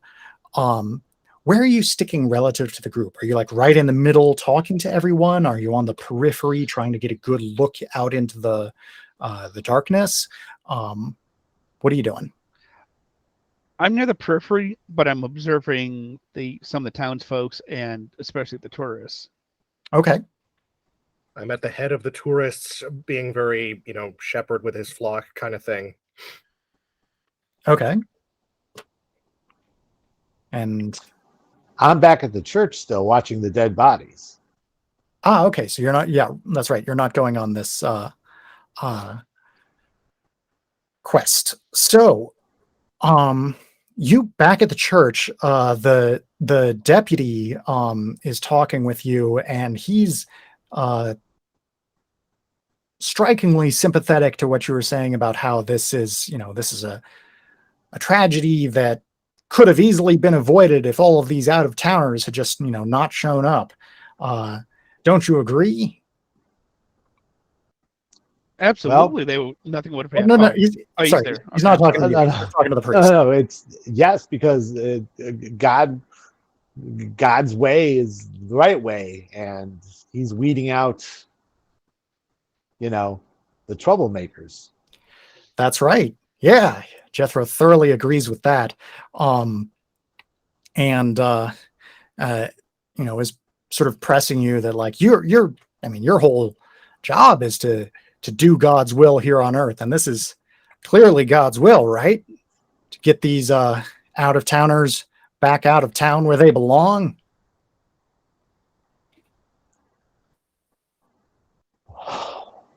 Well, there's limits to. There's obviously something dark and sinister going on, so I wouldn't put that on God's shoulders. He's protecting us. All right. So while you two are having this religious debate as to the virtues of direct action in that regard, we cut back to the mob of locals and tourists and documentary crew, and the which is simultaneously trying to be led by Jubilation and also the Scream Queen, who is trying to make herself the center of attention by leading the whole group in that regard. And indeed, since none of you are since all of you are pretty concerned with the actions of the crowd, and she's more on the front, looking outwards, she's the one who first notices, points at, and screams when she sees a tall, shaggy figure in the woods off to the side of the paper mill, and people whirl their lights that way. And indeed, you can all see there's a tall, brown, furry something in the woods. What do you each do? I'm going to identify it as the Fuchs creature that the government attempted to kidnap and weaponize. I will, with my saber in hand, start advancing. Shaking just a little bit, but holding on to the notion that this is definitely some conspiracy theorist in a costume trying to spread his nonsense, and saying, all right, come on out here. These people, they're scared enough. They haven't even had their dinner yet, so skedaddle. And I'll shake my saber in the direction. Okay. While you advance on the Fuchs monster that you can see in the woods, and the documentary crewmen all have their cameras pointed in that direction. That's where all the light is going. You're sort of lit up from behind, casting a shadow forward because you're at the front of the crowd. Out from behind burst two more Fuchs monsters and start attacking the crowd with enormous rending claws. And all of you who are there are exposed to a terrible peril. And now you need to face peril. I'm glad I stayed back.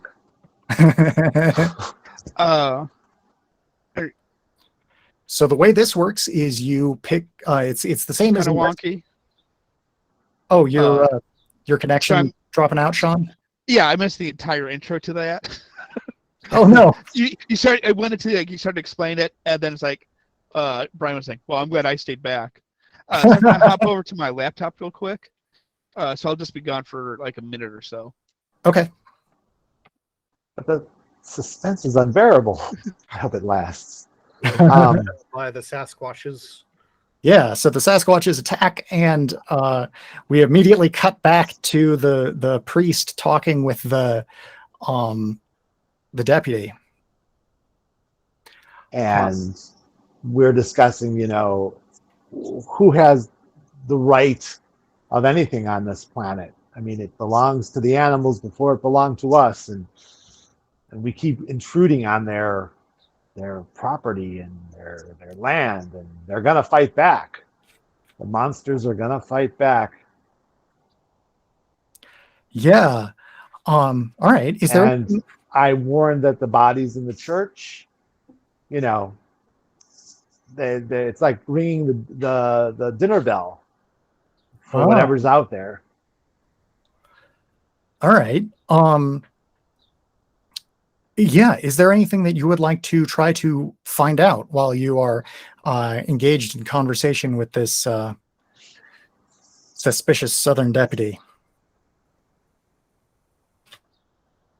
Suspicious. Well, I don't know. Frickin' Jethro. Well, I would like to know why none of these crimes, because this has happened before. So why can't we stop it? Why isn't it? All right. Yeah, so pick up so nobody's around to help you try to find the answer to this, so it's all just you.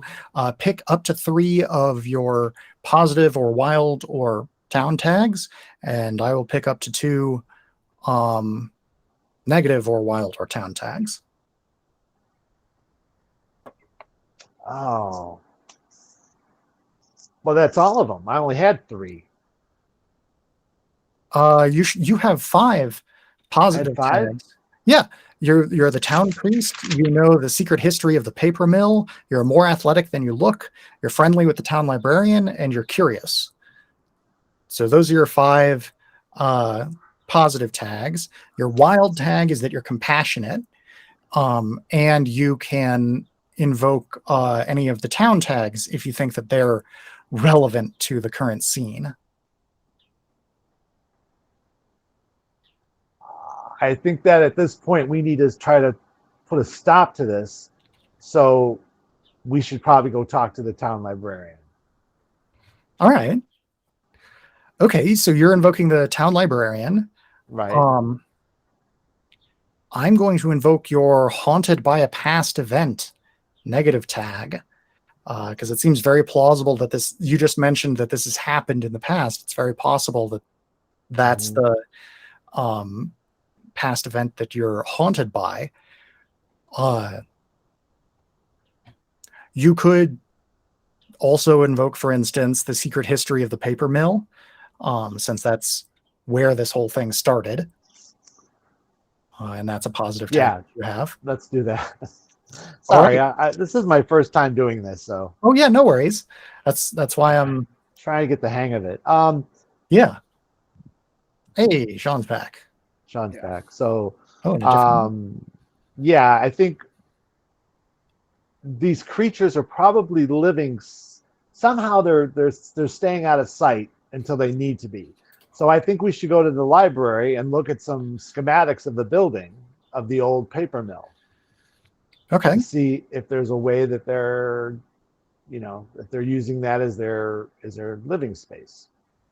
Okay. Whatever's killing these tourists. Yeah. So you are going to roll an investigate check with a total of +1 because you invoked 2 positive tags and I invoked 1 negative tag. Okay. And because I invoked a negative tag, you gain another humanity. Okay. Bringing so you to 3. Yep. Exactly. Okay.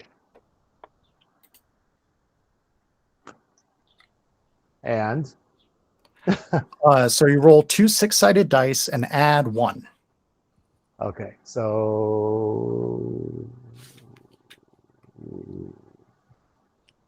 all right, and it rolled and stop. I got 2 6s, so it's just 12, and then I add 1 as 13. That's the best possible result. So yeah, take a look. I'm not lying; it's right there. Yeah, no, I believe you. So take a look at the investigate results and the 10 plus.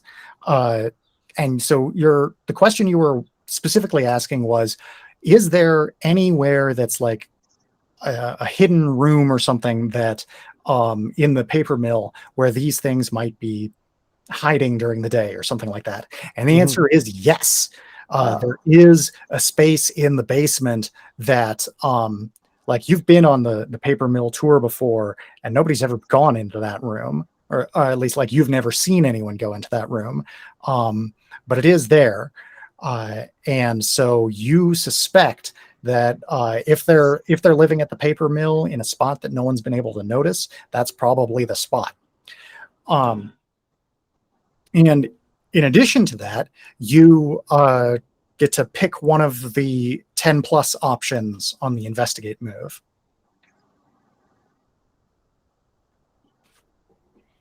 +10 in the investigative. That's right. So which is page 5. Your experience and your success at it affects you for the better. Is that Uh, the one? I'm which PDF are you looking at? Are you looking at Investigate. It says 10+. In addition to the clue you get for hitting, you may choose one. You find Yes. something useful. You find an additional clue. Someone notices your investigation and takes an interest. Right. Yes. So Oh. go ahead and pick one of those 3. I want to find something useful. Okay.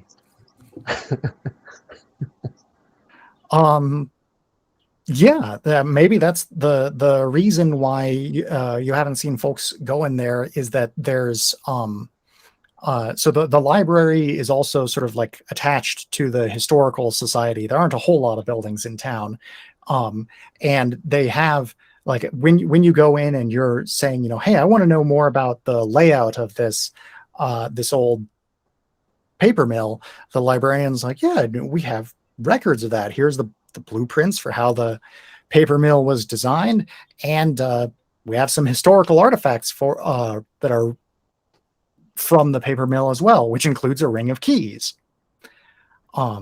So yeah, you can write down that ring of keys wild tag, and that should give you access to every room in the paper mill. Meanwhile, Get those cameras ready, boys. Okay. Yeah. Meanwhile, back right outside the mill itself, monsters are attacking people. So what happened for the folks who have to face peril? So that's James Early and Jubilation Boone. You are both in the crowd that is being attacked by these Fook monsters. Okay. Well, I'm out in front with my saber drawn dramatically, trying to put on a brave face, so I can invoke up to 3 tags, right? That's right. So I will invoke Dueling Expert. My posture is in a way that it protects my face and chest. Natural Underdog, because I am out kind of ahead of everyone, trying to protect them. And Gregarious, because I'm trying to put on a brave front. Cool. Yeah, I'm going to invoke your like you said, it's going to come up a lot, the disliked by locals, because you're in a mob that's half locals. And all of a sudden chaos is erupting. And I'll say how much humanity are you sitting at right now? If you invoke 1, I'll be at 3. Okay. Yeah, I'll just sit with that. The documentary crew is not really helping or hurting, and the tourists are panicking among themselves. So gain a humanity and roll with a total of +2.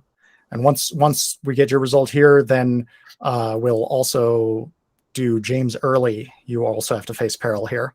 Yeah. Okay. I got a total of 8. All right. Pick one of the 8 through 9, or excuse me, 7 through 9 results range options. All right, this is the injury one. On face peril. Yeah. So I guess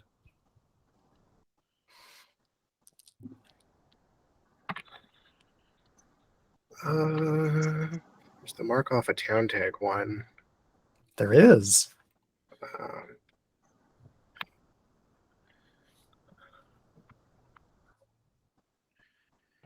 I think that I'm gonna be injured, a minor injury. Okay. And so I am sideswiped by one of the Fook monsters. Indeed, yeah, you're sort of sideswiped by it and knocked down, but then it doesn't go in for the kill and instead charges past you towards the crowd. And meanwhile, Sean, how's James Andrew Early doing? So I'm going to try and lead my students away from the fight so they don't get hurt. Okay. So I'm going to invoke I'm the smartest man in the area because I'm trying to get away from the fight, not fight the monsters. Okay. I'm going to invoke I'm liked by my students. All right. And I'm going to invoke hiker. So because I know the area, I know how to get them away from danger. That makes sense. I'm going to invoke your not well liked in town because of wild theories and your paranoid delusions, because it makes sense to me that you would be seeing this as confirmation of all of the stuff you've been saying all this time, which could be a little distracting. Yeah. So you gain 2 humanity because I invoked 2 of your negative tags, and go ahead and roll with a total of +1. That is a 9, which becomes a 10. Oh, very nice. Oh, okay. Oh, that's face peril. Never mind. This is face peril. Oh, it is. Yeah, I was looking at the right one then. But, yeah, because you're being attacked by monsters. Yeah. That's peril. I'm going to reveal a connection with an NPC to that'll help me out. And then Cool. so I gain a wild tag to name them. Yeah.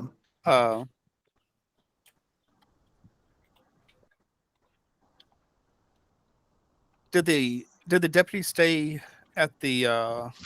The deputy is with the priest. Okay, that's what I thought.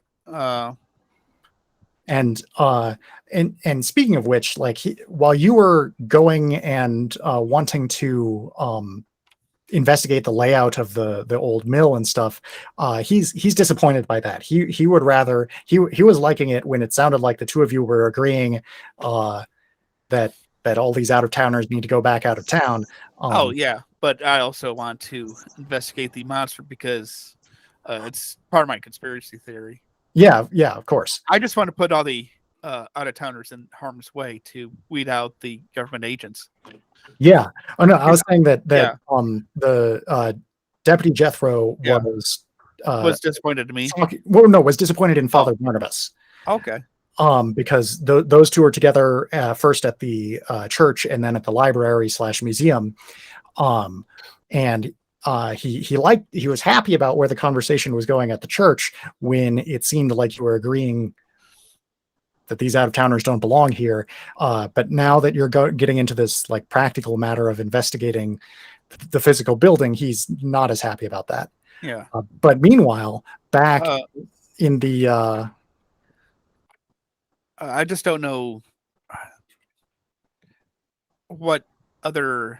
I'm imagining one of the NPCs likes that I'm actually trying to save the kids and get them out of harm's way. I'm just not exactly sure who among the townsfolk would actually appreciate me.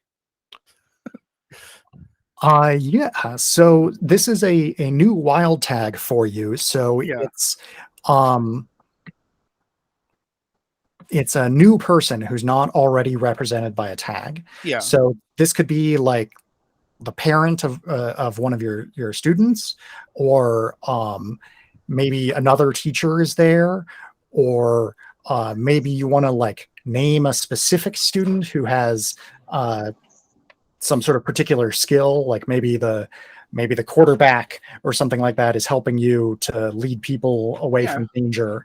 Yeah, Maybe I'll the go with, I'll go with the school jock, uh, head of the varsity basketball team, baseball team, football team. It's a small town, so yeah. like I said, I'm actually looking after the kids instead of either running away blindly like some are, or running into find everything like others are. Yeah, so you successfully lead your students away from what's going on, and between the efforts of you and the school jock, you're able to herd at least that subsection of the people who are there away very effectively, and none of them get hurt, which unfortunately the same cannot be said for the people who are remaining there, and more of whom are just panicking. The documentarians are sort of like turning around and facing getting back to back and filming in every direction. The out of towners are largely panicking and running in different directions. And the locals are also, for the most part, largely running away. A few are firing guns wildly. And the ones who are running away in a sort of more organized fashion because, like you as the hiker, tend to know the terrain a bit better than the out-of-towners. So, John, by this point, Jubilation is the only person of the three of you who's still with the bulk of the mob, and you see that the Fook monster who shoved you down and ran past you, as well as the other two who attacked the mob, are setting upon one of the documentarian cameramen. And so, thinking of this as a film, the shot transitions to looking at things through that person's camera, and they fall, and the camera rolls and lands. So we're seeing things rotated 90 degrees, but other than that, it's a nicely framed shot of the three monsters laying in with claws and rending this person apart.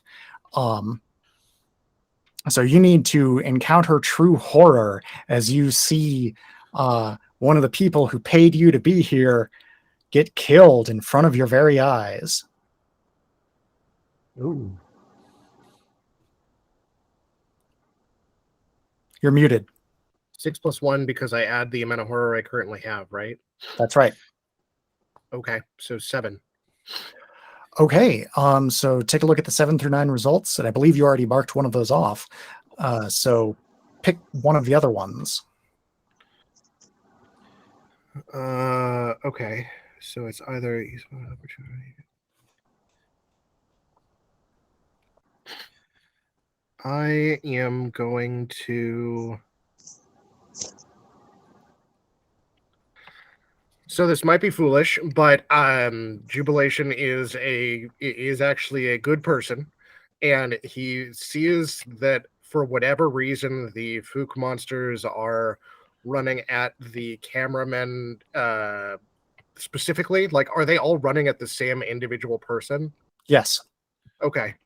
So you spot an opportunity and put either yourself or someone else in danger to take advantage of it. I'm going to try and protect him. Great. Yeah. So since you're putting yourself in danger, so go ahead and mark that off, and then because you encounter true horror, you gain another horror, putting you at 2. And then because you're putting yourself in danger to try to save this cameraman's life, you need to face peril. Okay. Well, I will invoke I guess again dueling expert, natural underdog, because it looks like these things can overpower me, and the documentary crew because I see who they are targeting and can also target them to protect them. Okay.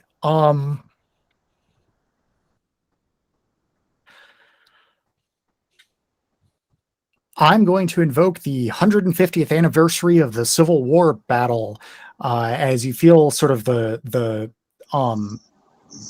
seeing someone with a cavalry saber fighting off against fighting what looks like potentially a doomed fight against a superior force, draws parallels to what happened here 150 years ago. So roll with a total of +2 and gain a humanity. And so it says when a negative tag of yours is invoked, that includes town tags. Yes. Okay. Great. So with a +2, oh my gosh, that's the highest I've ever rolled. A total of 13. That's really good. Yeah, so you successfully defend the cameraman who you're holding him off, swinging your saber around as the monsters roar at you, and he scrambles backwards and puts his camera back on his shoulder while he's lying on the ground, and films this dramatic shot from below, looking up at you doing this. And you can also pick one of the 10+ options. Okay. I would like to, I guess, reveal a connection with an NPC, because I just saved this camera person's life. Yeah. And so I give him a name, I guess. Sure. Someone the cameraman. We will call him Jose. Jose the cameraman. Great. You successfully defend Jose the cameraman from the 3 Fook monsters who, looking around and seeing that most of the people at this point have fled, they back away from your saber and run off into the woods. Aha! I'll strike a victory pose while noticeably shaking. Yeah, that's going to make for a great shot for the documentary. Meanwhile, Father Barnabas, you, what are you doing? Well, so we went to the library. That's right. And we talked to the librarian, and we looked at a map of the place. Mm-hmm. And you got a set of keys. And we got a ring of keys. And so we found out that there's a lot of connections because of the severe weather at the time. They built a lot of underground tunnels. There happens to be a tunnel leading from the library that goes right to the old paper mill. Yeah. Yeah. So it's on the schematics. Yeah. So you're able to take that tunnel, and so with you, you have the librarian who's now thoroughly caught up in this mystery as well, and the deputy. And you head through the tunnel. It takes you like a good half hour to walk the length of that. And meanwhile, the chaos in the woods has died down. Some people are probably lost in the woods because they're not from around here and they're running wildly in fear. But the school group has successfully been led back to town. And Sean, James can either stay with them or head back out into the woods, or whatever you choose to do. I'll have the I named the school jock Brandon Morgan. I'll have Brandon lead the kids to the school and make sure that they get to one of the rooms, get all the kids in there, one of the couple of the rooms, just lock themselves in so that they're safe. Sure. And then I'll head back to try and look for any survivors / looking for clues to the government conspiracy where the government released the Fuchs monsters that they've weaponized on our town to discredit me.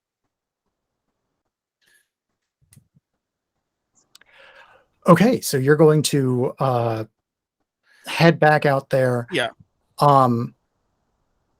And Brian, Father Barnabas, is also heading out there, but by underground tunnel rather than by above ground trail. And John, what is Jubilation doing with the documentary crew now that it's pretty much just you guys and a few of the tourists left there? Has everyone else has just kind of long since run away, so they're not around anymore? Yeah. Okay.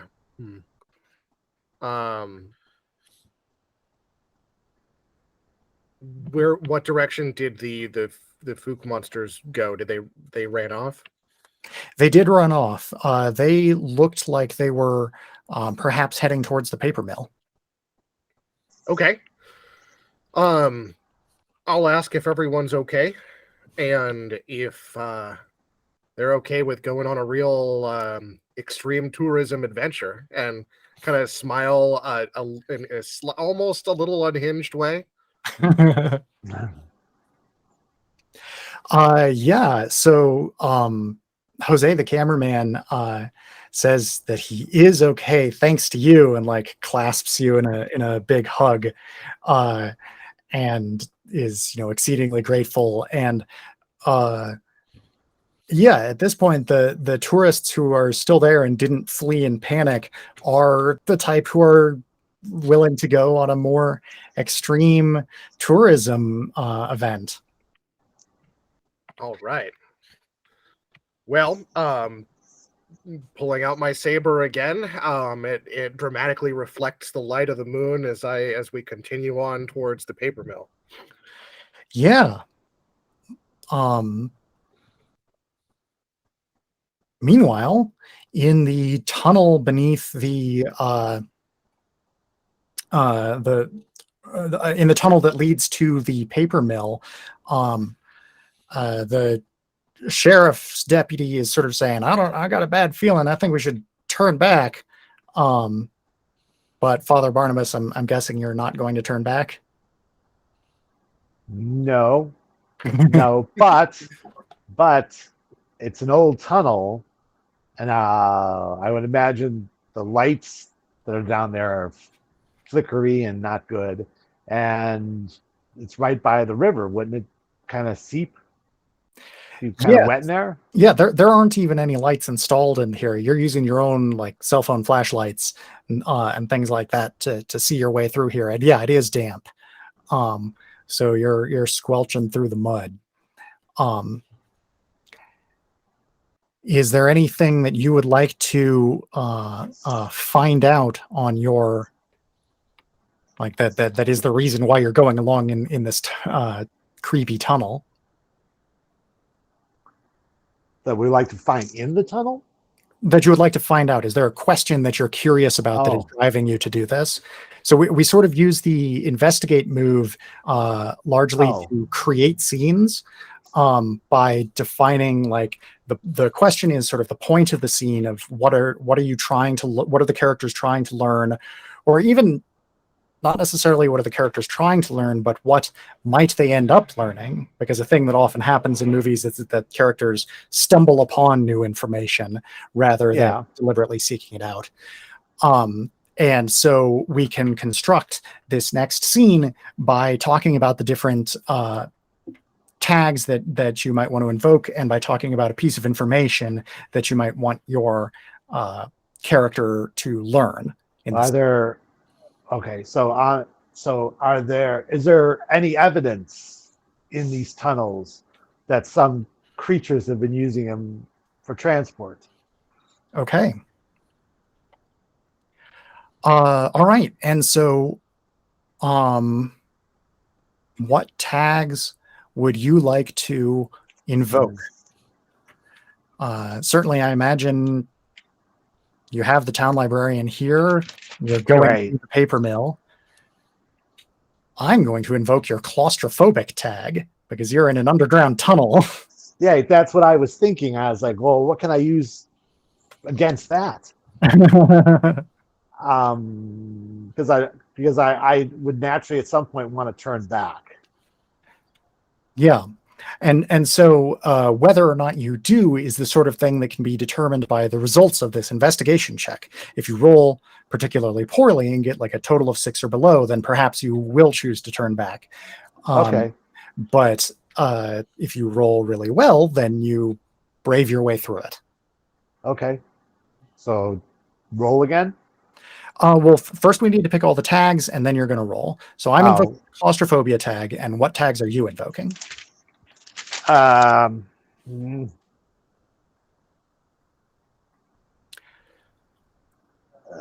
So it was knowledge of the paper mill. All right. I think this ring of keys that you just got. The keys, you said?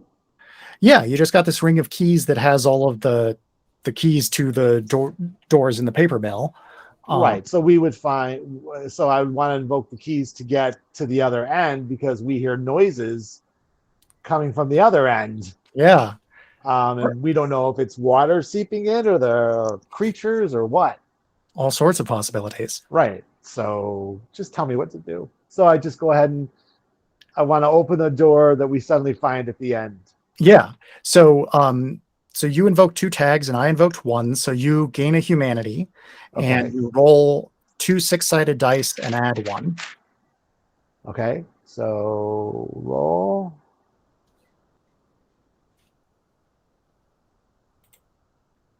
Start, go, roll, and stop. So 8. No, wait. Wait, why is it? It's literally going 4, 8, 9, stop. 7. Okay, 6 and a 1, and plus 1 is 8. Great. So if you look at the investigate results, on the 7 through 9, you can also pick a follow-up question. You find an additional clue. You find an additional clue unrelated to the question you were asking.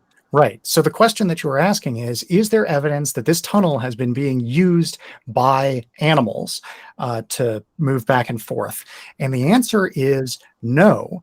The tunnel is, as you noted, there's water sort of generally seeping through it. And so the ground is muddy. And so if there were animals making their way back and forth in the tunnel, you would expect to see a lot of animal prints in here, but there aren't. Instead, you see boot prints. Oh, it was Old Man Withers the whole time. Damn kids. I would have got away with it too. All right. So, but then now I have the keys. I want to use the keys. So we're at the door at the end, right? Right. Okay. Yeah. And so I guess your follow-up question is, what is in this secret chamber in the paper mill? Well, no, it leads to through the paper mill. It would be the cemetery because it's underneath. Sorry, say again. So the tunnel, it goes the library. It goes down to the tunnel. Tunnel goes to the paper mill. But it would be in the basement of the paper mill, which would be the cemetery, or at least evidence of the cemetery, right? Yeah. Yes. Yeah. Okay. Yes. Now I understand you. Yeah, that makes sense. So somebody has been using the bodies as jerky, and they've run out of jerky, and that's why they're attacking upstairs. Well, that's a theory you can certainly entertain. I'll go with Sean on that. Hey, Sean, help me out here. That it's all conspiracy. Well, I'm not there, so I can't assist you yet. Or I mean, I will eventually. That's my fault because I wasn't playing as a team member. Okay, so all right, so there we go. So you make your way. You open up the door and you find yourselves in the basement of the old paper mill, which in turn has another door at the top of the stairs leading out, which is locked. And this part is, in fact, usually not on the tours or anything like that, because, like you said, it's where the remains of the cemetery are visible from. And so you find down here, in addition to the graves that you suspected you would find, you also find an altar here to the honored dead, with a tattered Confederate flag flying on it, raised above it, and folded at the foot of it are several large furry brown costumes. Oh no. Okay. Okay. And where's John? Didn't you go back to the? Yeah. Didn't he, So didn't he Yeah. not? at But this, go ahead. you go ahead. Yeah, I was just gonna say I haven't actually. I've just gone back. I haven't gone underground or inside yet. I did head back though. Okay, so we leave on my cliffhanger and go back to Sean as he makes his way there. Yeah. So both James Early and Jubilation Boone are heading back towards the paper mill, where Jubilation, you're bringing the camera crew with you. James, are you just heading on your own? Because you left the students and the jock. Yeah, I wouldn't take the students with me. I want to get them to safety. Okay. Yeah. So they're back at the schoolhouse, hiding there. And the two of you, Jubilation and James, you arrive back at the paper mill, and along with the film crew. Can I interject as we're going, like on our journey to the paper mill? I actually want to spend my humanity. Yeah, Go I was for it. also going to spend some humanity. In that, so as the light of the moon is reflected in my saber, and I'm taking this newfound leadership role, I can feel something within myself changing. That it may be just the moment, but it may be something more, channeling the spirits of my warrior ancestors, my soldier ancestors, but I can feel that I'm no longer this social pariah outcast, but I'm becoming a hero, and a protector of the weak, and a leader of this ragtag flock. And so I will spend my 3 humanity to work on overcoming my weakness, marking off a negative tag and gaining a related wild tag. Okay. And so instead of my disliked by locals, my wild tag will become hero of the people. Okay. Oh.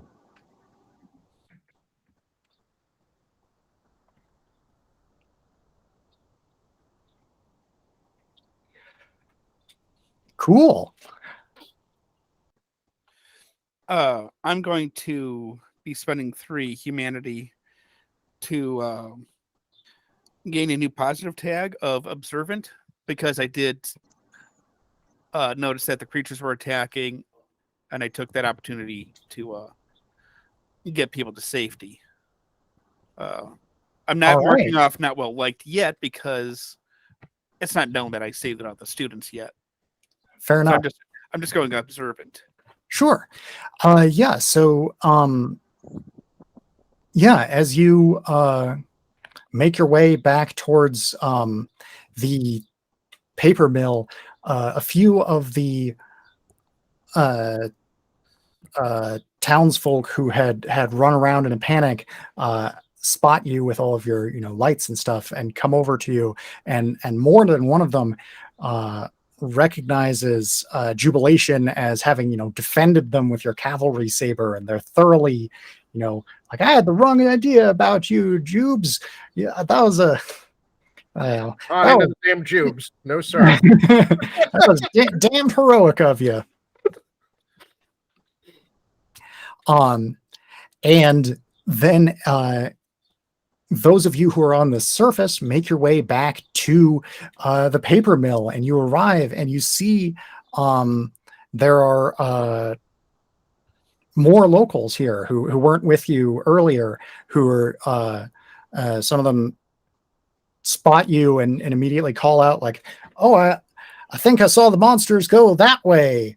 And they point, up north away from the paper mill. And meanwhile, in the basement, Father Barnabas, you can hear people yelling and moving around upstairs. What do you each want to do?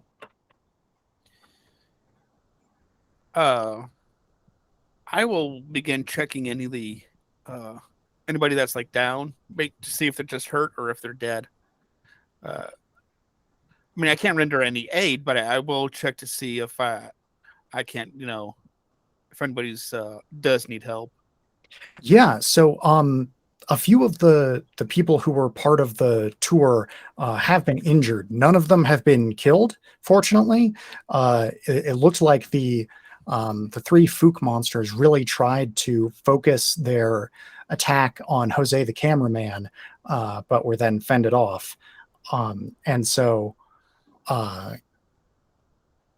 there are people who have like been, cut and stuff like that, but nobody's like missing a limb. Okay.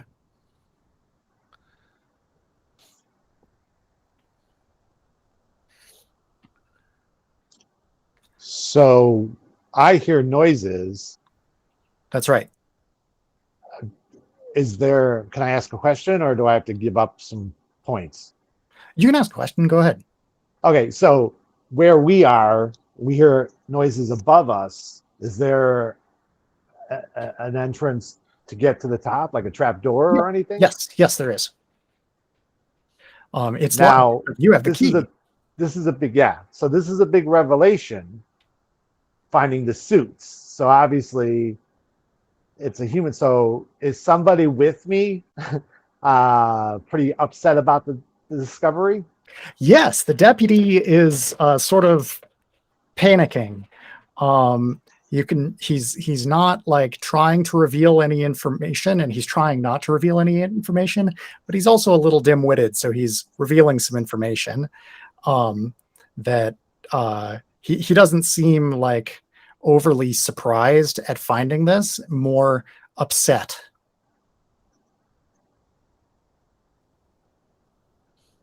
That's upset enough to keep us from going to the surface? Well, you'll have to try to find out and see. That's what I'm asking. Sorry. No, you are able to climb the stairs and unlock the door and open up and find yourself sort of behind the three people who are standing up there and talking with James and Jubilation and the and the documentary crew. And they're trying to direct. They're saying like, "Oh, we saw the monsters go that way," and pointing away from the paper mill. So what do you do? They haven't heard you come up. Well, we know the truth. We know that there's students, and if there's suits there, well, it doesn't mean that all the suits are there. Two might be being used right now. So, well, there were three suits that you found. You found three suits down there, right? And there were two monsters that attacked. There were three monsters that attacked. Three monsters. Well, it couldn't be. Well, I guess it could be. But all of the people that are up there have been with us all the time. So it's not like it could be one of them. No. There were these three people who are here in the paper mill and saying that they saw the monsters go a different direction. They were not part of the tour group. They were not part of the initial mob. They showed up later. Who are these people? So these people are talking to us, trying to saying that the monsters went the other way. Who are these people? So they're names are Rufus, JD, and Bubs, and they're members of the Sons of the Confederacy, who are folks who can prove through historical documentation that they are descended from people who fought for the Confederacy at the Civil War, and they're sort of local troublemakers. Okay. So not very trustworthy to begin with. Not very trustworthy. Well, that depends on who you ask. I mean, in your opinion, no, they're not very trustworthy. But if, for instance, you asked like the sheriff, or particularly the sheriff's deputy, no, they're totally trustworthy. Sure. I'll just say, out of the way, son. We're doing grown-up work and go into the paper mill. Yeah, I described them as well. They're following the fake history that is put forth by the government about why we fought the Civil War. So they're just complete nonsense. As I brush them aside and I follow. You try to brush them. You try to brush them aside, but they don't want to let you. And they're willing to pull out their guns to try to prevent that, and shove you backwards and yell out about no more. Yankee pissants are gonna desecrate this holy ground any further. Back the fuck off. Yankee? One of them fired. I'm related to General Early. Then you should know this better than anyone. One of them fires a gun into the air, and the documentarians are startled and pull back a bit, but continue to film what's going on. And I mean, if you're true sons of the South, you'd want to protect your fellow Southerners, not stop us from preventing these attacks against our own. Move aside. Wouldn't be no attacks against our own if you weren't here siding with those Yankee fucks. And he points at the documentary crew, and the tourists who are looking really scared at this point. Have you been drinking all the moonshine in your ears? At what point have I ever sided with any of these people? Right now. And yeah, he probably has been. So you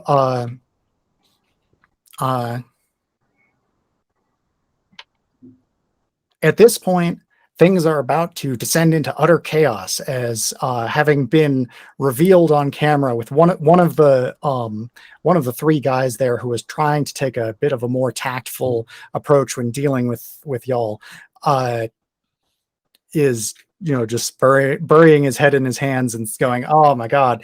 Now at this point, now that this idiot's waving a gun at people and yelling about this, guess we're going all in. Can't let that footage escape and get us tarred in this way. So simultaneously, the three who are above ground move forward and start to attack, and the deputy who had been following you up the stairs, Father Barnaby, he drops back down behind you and picks up a sort of claw-like bladed weapon that's was used as part of the suits, and comes up behind you with that. And now all three of you need to face peril. Uh-oh. Where the hell did that come from? It was with the suit. No, I know. Yeah. Jethro was a Sasquatch the whole time. It's true. All right. Well, I will invoke Hero of the People, as I found my new role in this is protecting these poor tourists. Dueling expert with my saber. And Jose the cameraman, who's going to have my back. Yeah. Nice. I'm going to invoke Observant, because I was noticing them acting weird. I'm going to invoke I'm actually going to invoke my Weird Old Book, because it said this is not how the Fuchs creature would attack. They would attack from the forest, dropping down and attacking, or coming up out of the waters to attack. They're ambush predators. They don't come out and openly attack creatures. All right. and I'm going to invoke I'm the smartest person because I already know this. Okay. I'm invoking my athleticism, right? And then my secrets of the secret history of the paper mill. right. So I know that if I like do a round kick and hit something, it's gonna fall on him or something. Well, no. Yeah, you know forget where that. you know where all the machinery is and stuff. You could Yeah, kick someone into a gear or something and then like crank something and pinch them in between it or something like that. that's what I do. All right. And I want to involve the librarian. Because that person's here too. That Right. absolutely makes sense. Awesome. And for all of you, I am going to invoke the paper mill itself as a negative tag and the documentary crew because they're getting in the way and not really fighting because they're trying to film things that are going on and because they're a target that you at least probably want to try to defend. So all of you gain 2 humanity because I invoked those 2 town tags as negative tags, and then you each roll to face peril with a total of +1, and let me know how you do. I got a total of 10. Really good. I got a total. Well, with the +1, I will have 11. So I also rolled Wow. a 10. Okay, you're both rolling great so far. How about you, Brian? I rolled snake eyes, so that's 3 total. Ooh, that's really bad. Okay. Oh. Okay. Oh wait, my internet went down. Can I have a reader? You are freezing. No. What? Yeah, I got a 3. Okay, so that's really bad. So we're going to start there. Oh, fine. And we'll see how it might get modified by what other folks are doing. So I'm going to say things are going to go really bad here. That the since you were going up the stairs first and are looking at the you're paying attention to the conflict that's brewing above and in front of you. You aren't paying attention to what's going on behind you, and so the deputy manages to slip back down, pick up one of the claw-like weapons, and murder the librarian No. behind you. And he shouts out, "You should have kept your nose out of other people's business." And then you turn around upon hearing that just in time to see him, shove the librarian's corpse down the stairs and advance upon you with the claw. And because you rolled so poorly, I'm going to say you have to mark off 2 of the options on, or you have to pick 2 of the options on 7 through 9. So take a look at those. And that's in face peril? Yes, that's right.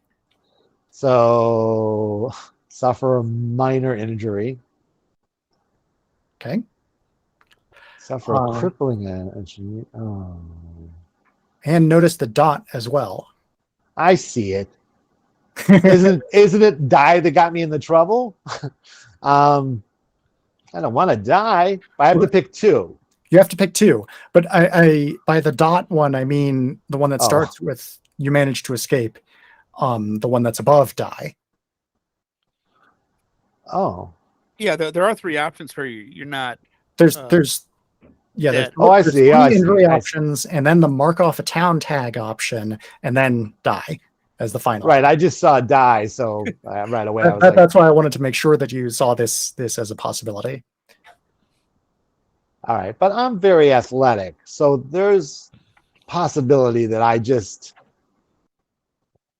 I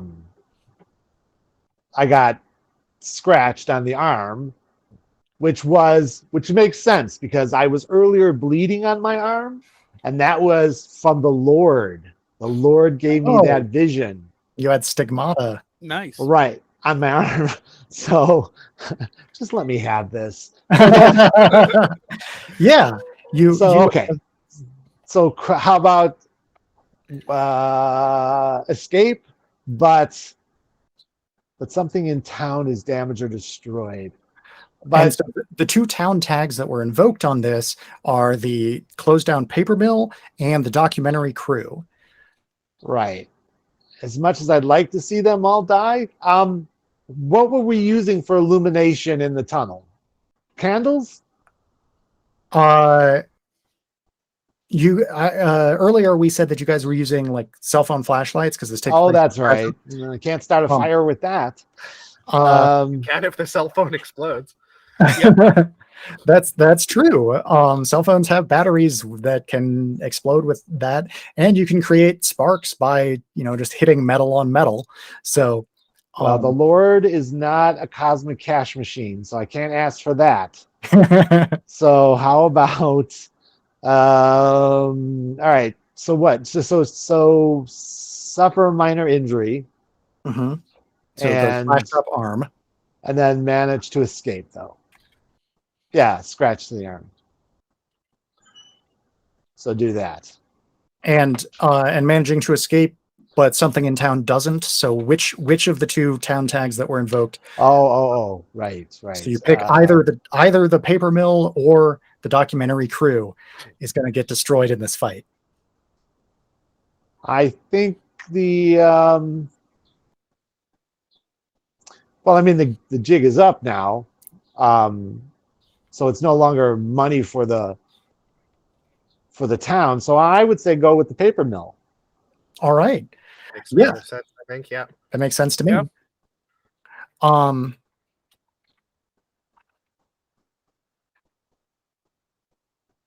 Can I resolve my face danger now? Absolutely.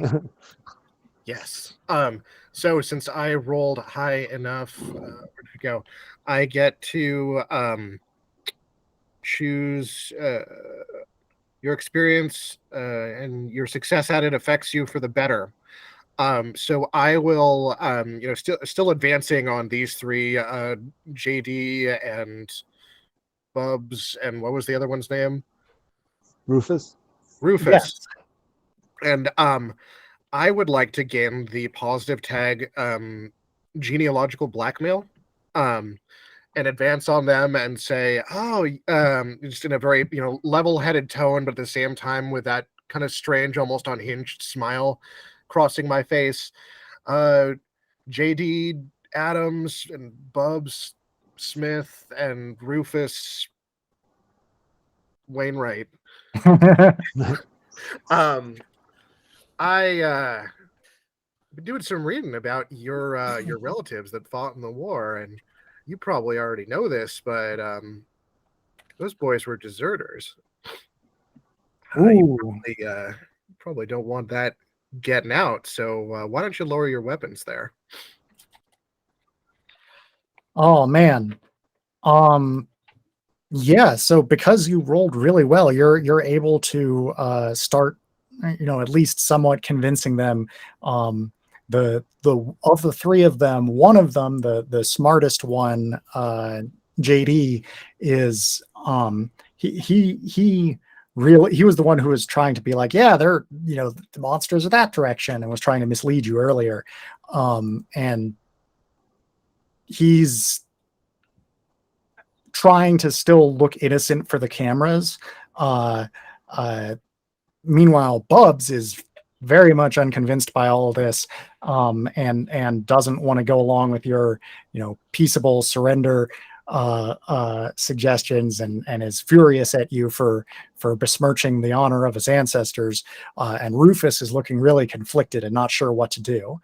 Sean, what's going on with Jane Boy?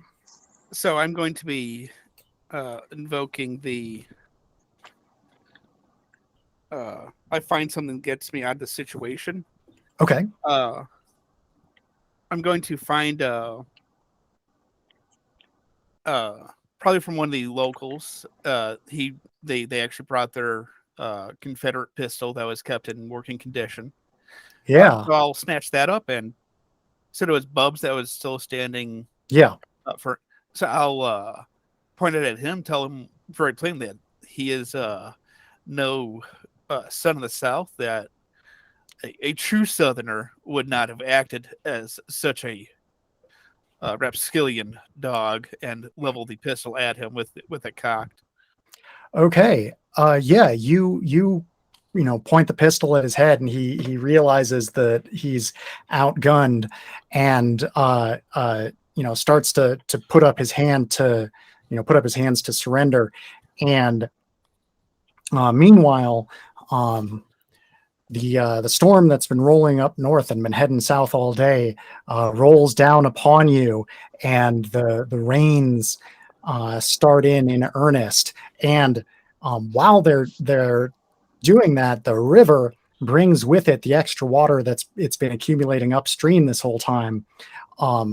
And inside of the old mill, the conflict between the preacher and the deputy is growing fierce. The two of you, he's swinging this claw thing, you're ducking around behind machinery and trying not to get hit. When you hear a sort of rumbling, and the tunnel walls that you noticed earlier were somewhat in danger with the water leaking through them are indeed collapsing and pulling one side of the mill down with them, creating a sinkhole. And the deputy is pulled down, hit by collapsing wood, and pulled down with some of the ancient rusted machinery into the sinkhole, while you barely manage to escape out the side, and everyone watches the beloved old abandoned paper mill collapse into a pile of sticks and rubble. How do you each react to this? Well, I'm happy because it was built by the government to cover up their kidnapping of the Fuchs creatures. This will just help what actually happened be unmasked. Yeah, indeed. Any of the evidence that was in there is now buried under a bunch of mud and rubble. But I mean, there's also evidence that they were faking. But my idea is that with a gun, it'll help reveal that the government actually did take the Fuchs monsters in the first place, which is why these guys had to fake it. The Fuchs creatures are being used in the military to attack innocent nations. I'm going to. Does it look like anybody is in danger of getting hurt from this collapse? Like, even the three JD and Bubs and all them. Like, are they still in the paper mill with it collapsing? No, since the collapse is part of this face peril check that we already rolled for, we've already determined sort of all of the consequences of that. So yeah, they had come out to confront you, and the only people who were inside when it collapsed were the librarian, who was already dead, the deputy, who was killed by the collapse, and the priest, who successfully ran outside. Okay. I'm just going to try and make sure everyone is very clear of the paper mill so that they don't get hurt at all, or if there's any, I don't know, just trying to usher people away. Okay. And Father? And I see it as redemption, and that when the evil place went right to hell, and with it all of its secrets. And the librarian was also the town whore, so there you go. There's the twist. Okay. Nice. Yeah, so all of you, you watch as the dust settles. It is quickly pushed down into the earth by the rain, and return to town. The documentarians are, really eager to press charges, although if you know anything about the legal system, that's not actually how it works. It's up to the police officers as to and the DA and such as to whether charges are pressed. It's not up to the victim of the crime, and they have to leave town anyways because they don't live here and they have to get back to their jobs. In Hollywood and Chicago and all of those hoity-toity towns. And so despite having video evidence of these locals threatening you all with guns, they didn't actually shoot anyone. And any evidence that they were Father Barnabas, do you reveal that that you saw these costumes and that you think those three were pretending to be the Fuchs monsters? Because at the moment you're the only one who knows. Right. And that's why I said it's God's redemption, pulled it down to hell, go with it all its secrets. Okay. So you're not telling anyone? So the fact that you don't tell anyone and the nobody saw the fight between you and the deputy because you were inside and everyone else was outside. But they know that you, but JD Bubs and Rufus know that you came up through the tunnel, because where else could you have come from? Right. So the word you're looking for is hero. Yeah. So they consider you to be on their side now, and they think you're fully in agreement with them about their plan to honor their ancestors by scaring away / killing as many Yankee dogs as they could. And the documentarians leave town, but not before exchanging information with the Scream Queen to see if they can try to turn this into a low budget horror movie.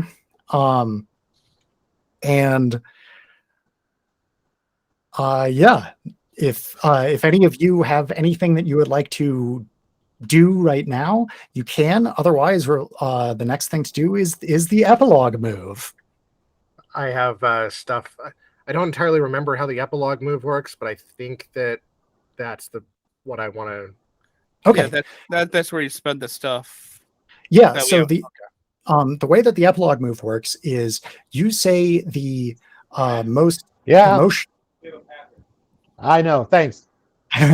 You say the most emotionally salient moment for you from the story, and if it scared your character, you gain a horror. If you overcame an obstacle during it, then you gain a humanity. And if you think it will continue to affect things going forward, you gain a foreboding. And then after you do that, you can make as many revelations as you want. And these represent short scenes at the end of the movie, maybe even during or after the credits, revealing how your characters and the town change going forward as a result of the consequences of tonight's events. Well, I have one. Go for it. I overcame my his first inclination is always to investigate the conspiracies that are going on around him to vindicate himself and whatnot. Instead, he went ahead and saved the students and got them to safety instead of plunging headlong into investigating what was going on. Yeah, you behaved remarkably non-self-centeredly. Yeah, which is not like him at all. All right. So that sounds like you definitely gain humanity there. Were you scared during that? And do you think that will affect things going forward? I mean, he was seeing the creatures he was talking about attacking people. So, yeah, that definitely put him off. He's used to just reporting on that and telling people that there's dangers, not actually witnessing the dangers himself. Yeah. And I could see it mattering going forward because you're improving your relationship with your students who already liked you. So now they probably like you even more. Yeah. So gain a horror, a humanity, and a foreboding. Okay. And now either you can make revelations or somebody else can describe their most salient moment. I'll let people do their salient moments, then I'll do the revelation. Okay. My most impactful moment was definitely that character transformation of going from social pariah to local hero. And I was both selfless and terrified during that that moment to gain a horror and a humanity. Absolutely. And my revelation will reflect that shortly. Cool. And Brian, what was Father Barnabas's most emotionally impactful moment of the story? Oh, well, not really, because now that I'm thinking back on it, stayed behind most of it. He was protecting something, and it wasn't until he got the keys. Yeah. So, for So- instance, I could see the death of the town librarian, or overcoming her claustrophobia to go through the tunnel. Right, that I saw, but it was like, it's the death of the librarian. I mean, obviously his hero arc was that he, took down the villain, but not before he took one last victim. I don't know. It was kind of a weak character. Oh, If I had understood what I was doing more, I would have spiced it up. But well, I mean, now you know for next time if you'd Yeah, like to play again. Yeah, first time playing. Yeah. So I was just like, well, because I would have a revelation where all along he wanted to get those keys, to find those keys, because it also opened something up in the church. Oh, so we can have some sort of like teaser, last minute scene in the movie, teasing a possible sequel of something in the church. Right, exactly. So that's what you would want to do is, it's I didn't want to do a Carrie moment where the hand burst out of the grave, but Oh, man. something, because there's Yeah. bodies in the church still. That's true. And he does talk about something eating the dead. Yeah. All right. So if we're saying that the most impact, like, so to just go through the mechanics of this, if we're saying Yeah. that the most impactful moment for your character was the death of your friend, the librarian, that Right. definitely seems like a horrifying moment. So you can gain a horror from that. And you did proceed to, survive the battle with Jethro, the deputy. Right, with only 3 points. Yeah. So you so I think that's a humanity as well. And it sounds like you want to talk about how this will affect things going forward. So sure, the gain a foreboding. And now take a look at your horror, humanity, and foreboding. And if you have at least 3 of any of those, then you can make the associated revelation. No, I don't. Oh, I have 1 of each. oh, because you had like a multiple of 3 earlier and then used it for. Yeah. Okay. Okay. All right. So Next. I do have. Well, I have 6 humanity, and Oh I wow, can spend three foreboding. that's a lot. So Ah. you use a bunch of tags against us. It's true. So the foreboding. I'm going, since we did lose the paper mill to the sinkhole, I'm going to add the sinkhole as a new town tag. Ooh.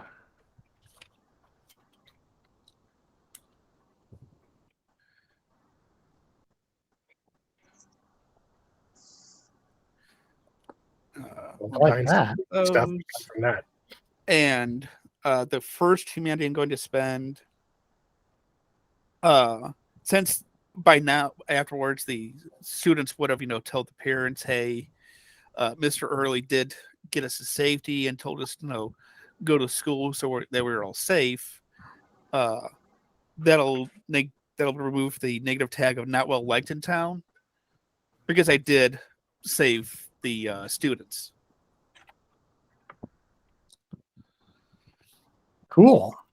Then the other one, I was going to do I'm working on overcoming my weaknesses.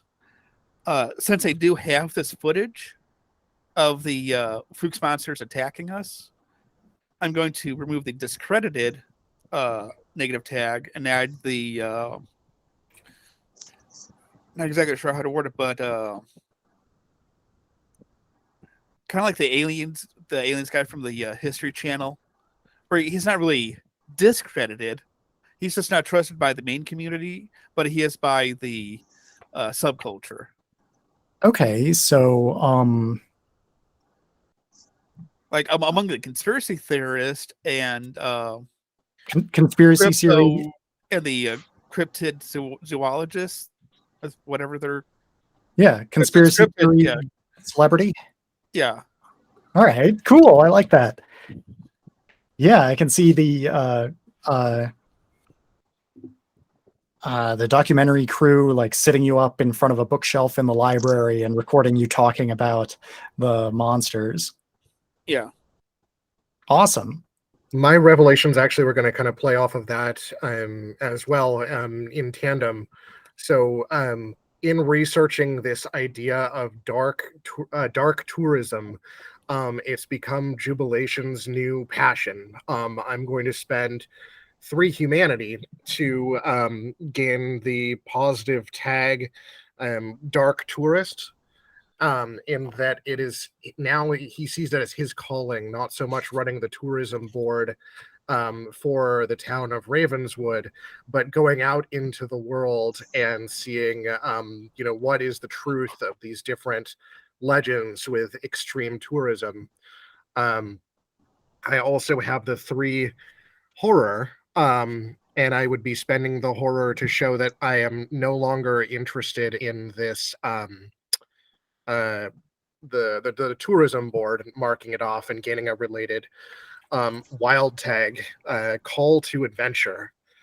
And I would like to invite along the way James, seeing as that he is so into uncovering the truth, that with my financial resources and your passion for cryptids, we can start our own documentary along with maybe my friend, Jose, the cameraman, traveling the world, seeing what is the truth behind these different local legends. And I also think maybe we could use a little bit of star power if there were any celebrities in town who might be interested in announcing or commenting on it as well. I'd go along with that. And once he graduates, I would invite Brandon Morgan to come with us. All right. Because he is the handsome jock, not a, screegee looking old teacher or 50-year-old ex screen queen. Even though she's probably still attractive, she is, wouldn't draw in the younger crowd like he would. So I mean, once he graduates, I'd invite him. Yeah. Well, once he graduates, I'll invite him along with us. Sorry, we didn't really interact much. It seemed like you were having your own movie, Brian. Like you were like apart from us full time. I didn't. Yeah, I mean, I actually like that the 3 characters had almost no real interaction unless it was antagonistic. That's true. Yeah, it was definitely a different dynamic than what I'm used to. And I would feel like some of the newer movies where it does cut in between the 3 different perspectives of the main characters. Mm-hmm. Good. Well, yeah, that all worked out well, I think. Yeah. Good. Thank you. I certainly had a good time. Thank you all for playing. Sure. And once it's up, just give me the link so I could share it with somebody. Oh yeah, sure. I'll post links on the Discord once they're available. Okay. Speaking of which, let me check to make sure that automated posting of the first episode is there. I completely forgot we were being recorded.